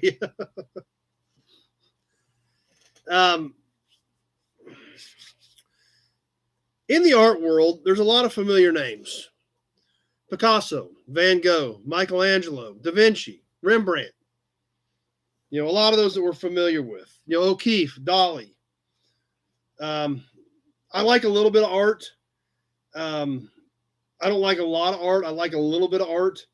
There's certain things I really like. I'm a huge fan of O'Keeffe's city scenes when she was with Alfred Stieglitz in the 30s living in New York. I love O'Keeffe's city scenes, things like that. Those are probably some of my favorite paintings. But one thing I can't wrap my brain around are Impressionists. Even though, you know, the Van Goghs and the Dalis of the world are, you know, some of the most highly sought after pieces in history, but my brain can't wrap around Impressionists. Except my favorite piece is an Impressionistic work. My favorite piece of all time is an Impressionistic work, which makes absolutely no sense. But my favorite piece is a Van Gogh's Starry Night. But the reason I can wrap my brain around Starry Night is because it's an Impressionistic work, but there is no defined Starry Night. Now, an astronomer can tell you where the stars are supposed to be on a certain night, but you don't know if there's going to be clouds, if there's going to be a storm. There is no defined starry night. That's why I can wrap my brain around that Impressionistic work. But all those names are names that we're familiar with.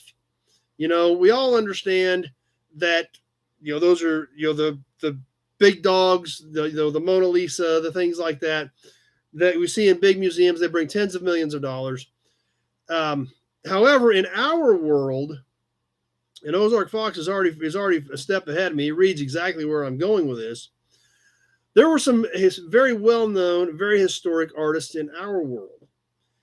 And what really set them off was pinstriping and custom work. And just like Ozark Fox already said, Ed Roth was one of them. Von Dutch was the other. Shopcast Lego has a very cool Starry Night set. Have to check that out. So obviously, Ed Big Daddy Roth and Von Dutch are legends in the automotive world for the cars that they pinstriped and the talent that they had. What I didn't know is we've got a viewer who actually trained under both Ed Roth and Von Dutch. Worked with both of them back in the late 70s. So I thought that was pretty cool. Yes. So in case you guys didn't know it, when you see Randy's name pop up, Randy Weininger, he actually is a custom sign painter, custom pinstriper who trained literally side by side with Von Dutch and Ed Big Daddy Roth. So Randy and I started having some conversations, and we threw some ideas around, and we talked about doing some stuff and seeing what Randy could do. He sent me some sketches. But there again, yeah, we've kind of got, Randy actually trained with the best and crafted his art under those two guys. Yeah, it's crazy. So what we did, Ed Man of Easy Rider stuff, yeah. Sandy Reininger, that one I'm not familiar. Or Randy Weininger, yeah, you're playing games with his number one. So yeah, Randy actually started off doing custom lettering and custom pinstriping under those guys. In the early 80s, he was lettering race cars for guys because he could do, custom painting. So he was lettering race cars. And I think he said it was an ambulance that the guy needed some lettering done on the ambulance. So he did the ambulance. And that's right, Bill. It is a lost art. There is no doubt about it. So Randy letters this dude's ambulances for him. And he's like, hey, I need a sign up for my building. So Randy's like, well, I can paint a sign. That's what I do. Paints this dude a sign. Hangs a sign up. Well, a few weeks later, he gets a knock on his door from somebody standing there with a picture of his sign and said, did you paint that? And they said, yes. They said, well, we're the inspector and you're not a licensed sign painter. So you probably either need to get legal or we can fine you and throw you in jail. So obviously, Randy, went into the sign business. And that's, and obviously he still likes cars. Obviously, he's a big VW fan. He talks about a lot of his VWs on there with us, a lot of the buggies and stuff.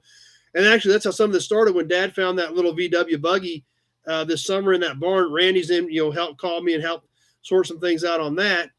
So that, is kind of how this stuff started. So we started throwing some ideas around and talked about some stuff Randy could do.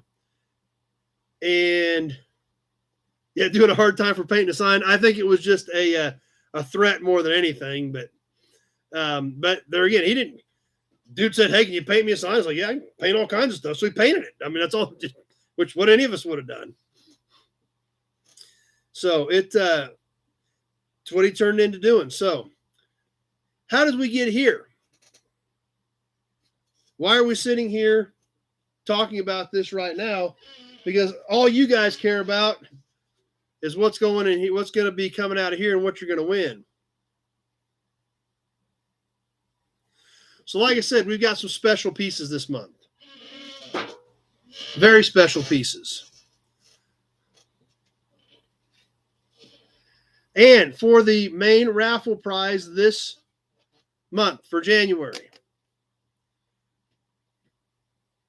Randy did this. Hand painted, hand striped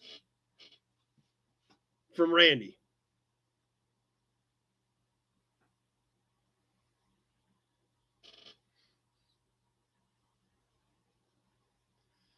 This sign is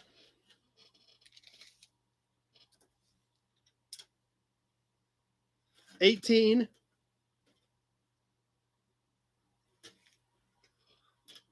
by 12.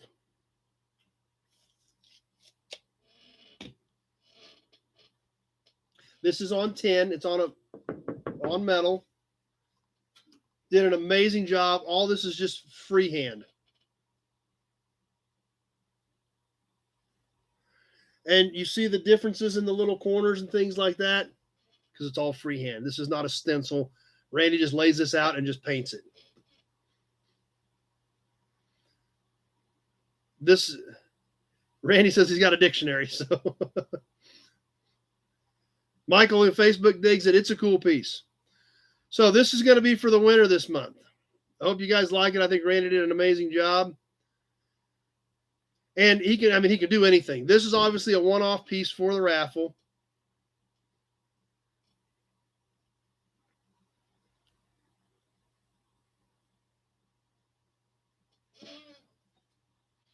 Joe's Mopar even digs it. We even see some new people commenting on this thing. So that's what it's going to be. We're going to give this thing away. Now, there's going to be the second prize is going to be great as well. I don't know what we're going to do with third prize. The third prize won't be as good. Third prize is probably going to be disappointing for whoever comes out third, but we definitely got two awesome prizes. Well, this is the first one. It's pretty awesome. So let's get to the second one. Or actually, I guess we'll give you your choice. The first name out of the big Buick oil can is going to get their choice.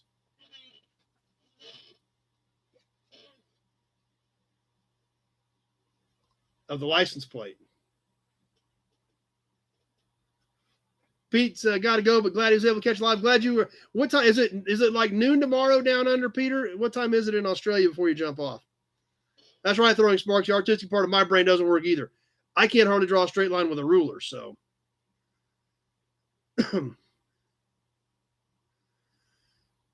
So here's the other piece. It's exactly, Zach.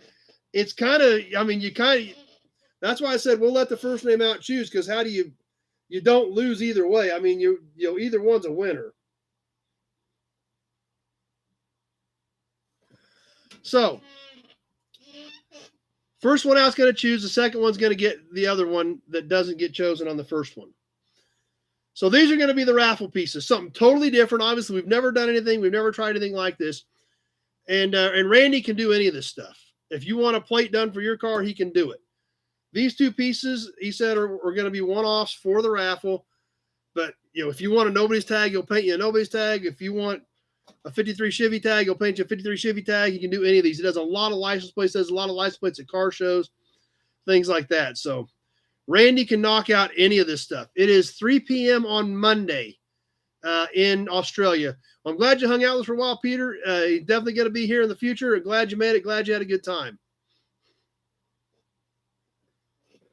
So Dino's digging it. Everybody's digging these things. So, but that's what's great. Like I said, these are, I know that's why it popped into my head, Zach. Actually, I was thinking about your car. That's why it popped into my head.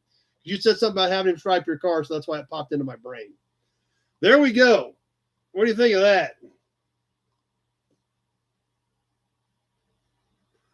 Same deal. Excuse me. Same deal. Dollar chance. Same deal as always. Just these are going to be the two prizes.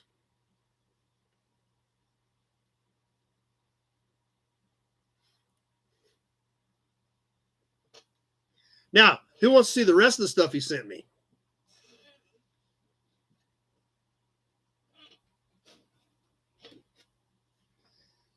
Because that wasn't all that was in the package.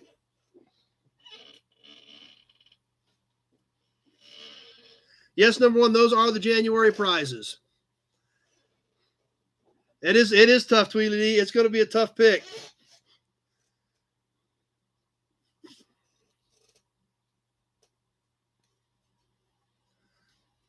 Big Job says I need to hang out in the shop. Hey, we're not done, Big Job. But wait, there's more. That's right. Who else wants to see what else was in the package? Zach, both are epic, and Zach would hate to be put in that position to make the choice, but he will be glad to do it. He will take that bullet. That's right, David W. But wait, there's more. Here's the plate that I'm keeping.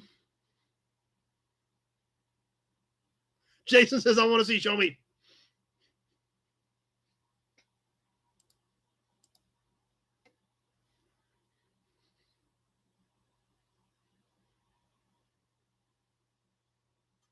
This one's mine. Now, what are we going to... Big Job said we need to keep that and hang it up. Well, I don't need to keep that one and hang it up because I got this one.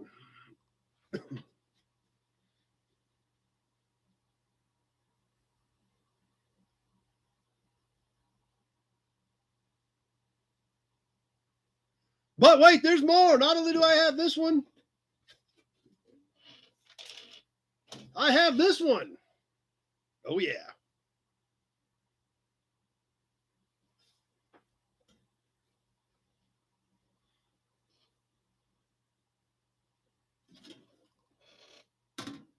Like right there.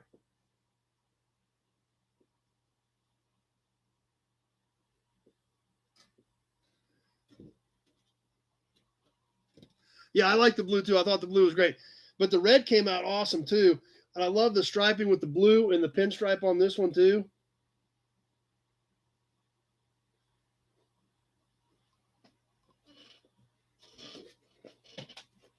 But wait, there's more. Yes, there's one more piece.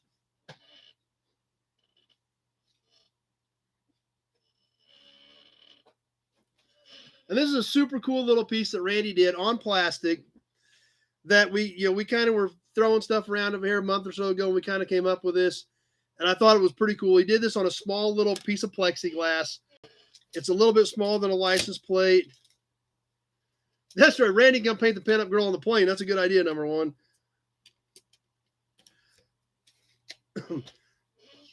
That's right, Michael. It all looks awesome. This is just on a little 5x10 piece of plexiglass, but he did an amazing job on this. You think this is freehand. And we were actually talking about stuff, we came up with this saying, all of us did, just throwing stuff out there. But you guys are getting thirsty. You ain't seen these in a long time. We got kind of off on the Raffles and kind of forgot about where we were going with things.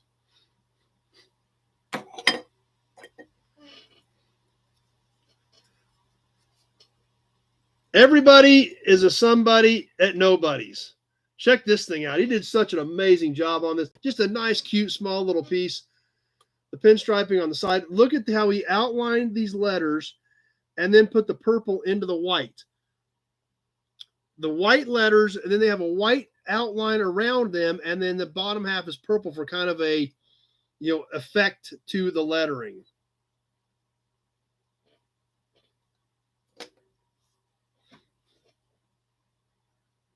Mark wants this one. This one I'm keeping. This is mine.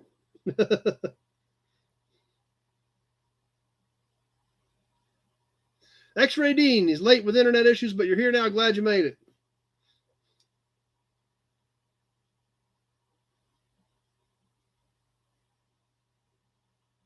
That's right. That's right, Shopcat. The aliens is right, because I can't wrap my brain around to be able to take a brush and do this. I just can't wrap my brain around it. So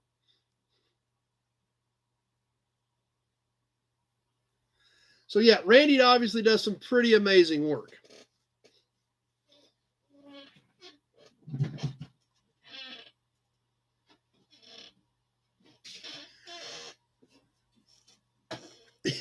Yeah, Zach, don't feel bad. Struggling to paint a wall is about like me trying to draw a straight line with a ruler. It's tough. But the winner's going to get their choice of these two pieces. The second name out of the big Buick oil can is going to get the other. Kevin's got to jump off. Glad you were here. Need some Dean Martin music in the background. Yeah.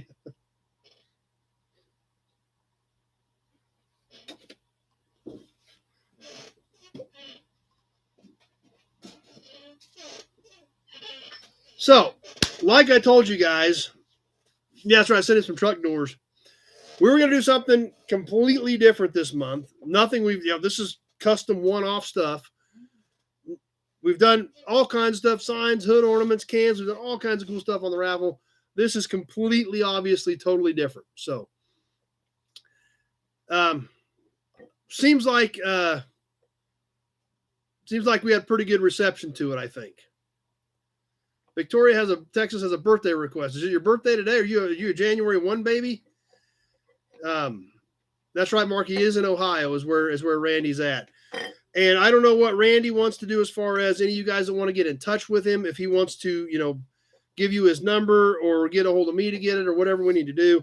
But I mean, Randy can do whatever you want, especially the smaller stuff that he can send to you. Obviously, you know, getting a car, you know, he's got to pretty much be there to do the car, but it's still pretty amazing stuff. So,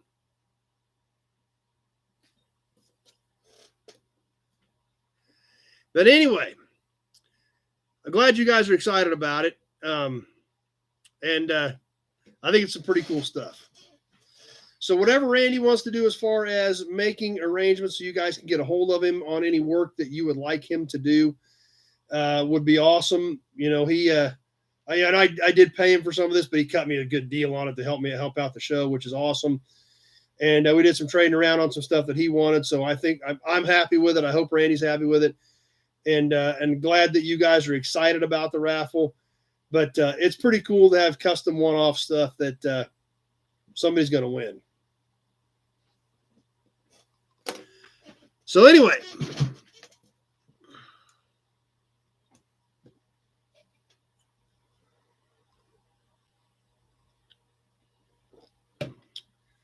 what else is going on?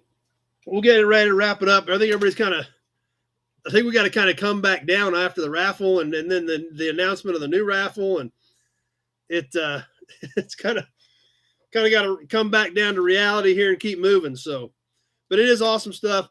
It is something totally different. It's going to be a great raffle, and I hope you guys are excited about it as well. And huge shout out to Randy for, you know, doing that custom stuff for us. That's right, Kenny. It is show number 145. It's crazy. Happy New Year to everybody. Glad you were here. Dino's working in snow, 10 inches. That is not fun. So, you know, if you're asking about the cars that I've got for sale, Mike, I don't have a list because there's 2,000 of them. So it just depends on what you're looking for. You know, I have something that I may not consider a good project car, but you might want that car. So just need to know what you're looking for on that. And just give me a shout tomorrow if you want. That's right, Mark. We called your name a lot. Yeah, I need Randy to paint the sign on the cab over like the shirt. Yep, that'd be cool. So anyway, we'll see what we need to do to get you guys in touch with Randy for your custom work, and we're going to give away a couple pieces at the end of the month. Probably on the 29th. January 29th is when we'll do the next giveaway. How did I get my yard? The facility I own was a late model production yard up until 2011, and they leveled it in 2011, and I bought the dirt in the buildings. They smashed almost everything in there in 2011. I think there's 4 cars I bought from the previous owner. He had 2 Metropolitans in there I bought, 1 Camaro, and 1 Regal are the only 4 cars that I bought from the previous owner. They smashed everything else in there because nothing was over 20 years old. So my number is in the description part of the video, Michael. When we get done, you can click on the description, and all my contact info is in there. So, and then I went from there. Now, the stuff on the north side, I mean, if you see the pictures and stuff where the weeds are all grown up, that small lot has been there for decades tied up in the state. I bought that as a unit, but that was 300 and some cars, and I've got right around 2,000 total. So, but anyway, that's kind of in a nutshell how it came about. It was a late model production yard that was up for sale turnkey. I went in and made them an offer on just buying the facility. They smashed it out. I bought the dirt in the building, started filling it with old cars. But anyway, new inventory this week. What's coming up for videos? New inventory. I picked up a couple of things this week that I think are worth sitting on. Norma's got to jump off Tuesday night, Norma. That they're 30 years old now, which is crazy. But something that I think that in the future is going to be hard to find, and that's the little square Jeep Cherokees. I found 2 of them this week, a 4-door, and also found a 1991 2-door Jeep Cherokee, which you don't see very often. They're rough, but I went in and drug those in because those were super popular back in the day. And I know in our area, if they still run, they end up as a river runner and pretty much destroyed. So the weather's been pretty decent here. We've been in the 40s the last few days, so I'm hoping that hangs in there. So I picked up those Jeep Cherokees, and I also had another Riviera come in last week. I had a 69 Riviera come in that is a pretty good parts car as well.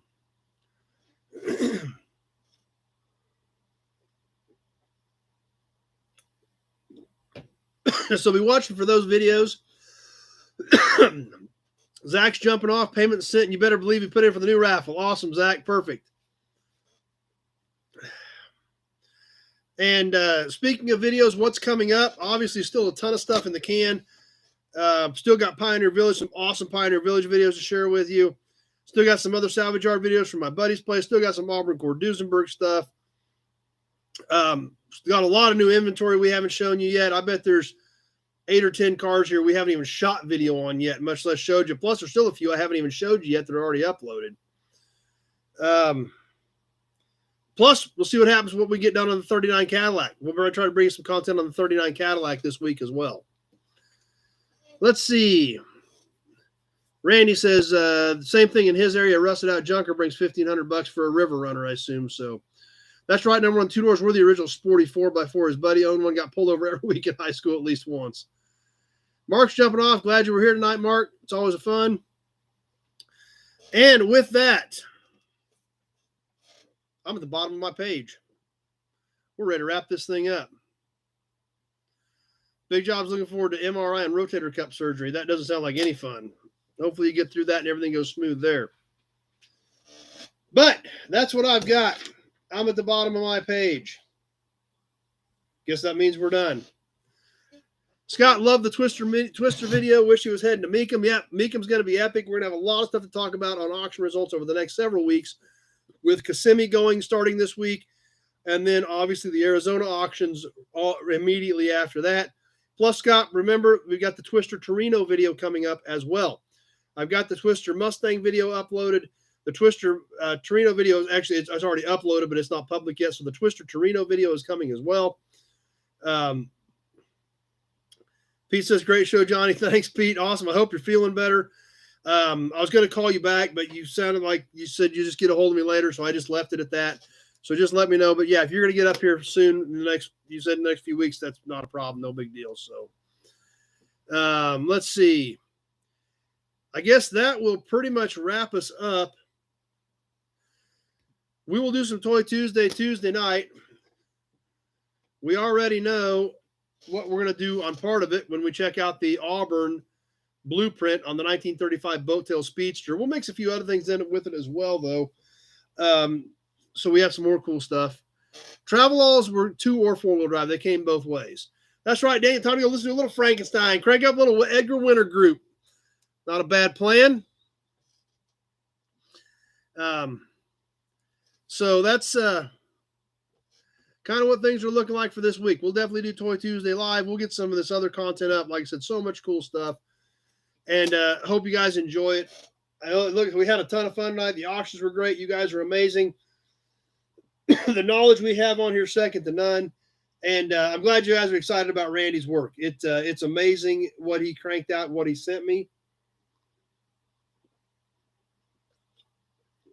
And we're going to get some of that into your guys' hands. So, that being said, I'm going to get ready to wind up. I will keep an eye on comments here for just another minute or two as we wind down. And a lot of you guys are already bailing off, which is great. I understand we got to get to work. I know some of you guys are ahead of me on time. Scott says, great show. Thanks. Appreciate that. It wouldn't be a great show without all of you. I'm the dum-dum that sits here in front of the camera, but it would be pretty boring if I was the only one sitting here. So you guys are the ones that make it. You guys are the ones that have pushed this thing to 145 episodes. Yep. Actually, I think, where's that notepad at? I've got my notes. I think the first show was in February of 20. So we're coming up on a 3-year anniversary. That's bonkers. Wow. Thanks to all of you guys. Coming up on 3 years. I need to find those old notes as we get a little closer. So Clearly says same time as I am, so he's good. Wow, that's kind of hit me. We're looking at coming up on 3 years of this deal, 145 episodes. We've got an amazing group on here. You guys are so supportive and so awesome. Randy, thanks to you for helping make the night so awesome. I mean, you were a big part of this.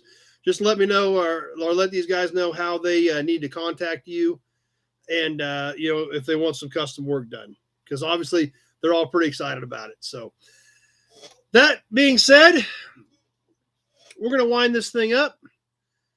We'll see you Tuesday night for some Toy Tuesday. We will spend a little more time with this epic blueprint of the 1935 Auburn Boat Tail Speedster.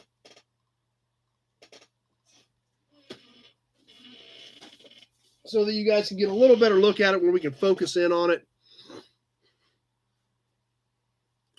Special night for an anniversary. Yeah, we'll have to figure something out. I need to get those old notepads out. Because when I first started this thing, I just sketched a couple things down on a notepad and started talking. And, I'm up to this, whatever that's good for, is building my sheet every night. But so we'll start with that. We'll work some other stuff in. We still got a ton of epic stuff here in the auction boxes that are already ready for next week. And we will definitely get some more stuff stacked in there for the coming weeks as well. So that's it. Let's wrap it up. I will see you guys Tuesday night. As always, thanks for watching. Thanks for spending basically your entire Sunday evening with me and with this whole group of nobodies at the Nobody's Nut House, because that's kind of what it seems like sometimes. anything that I'm in charge of is probably going to be considered a nut house, so I guess we could call it that. But that's what makes it fun. Thanks for your knowledge. Thanks for your support. Thanks for being part of this. We'll see you Tuesday, and we definitely hope to see you right back here. Same bat time, same bat station. Only we'll have a new sign hanging up next week. 7 o'clock Central Time for Sunday Night Live Chat on the Nobody Show channel. Thanks for watching, everybody. Have a great week. Let's kick this year off great. We're going to have an awesome 2023. We'll see you all next Sunday night.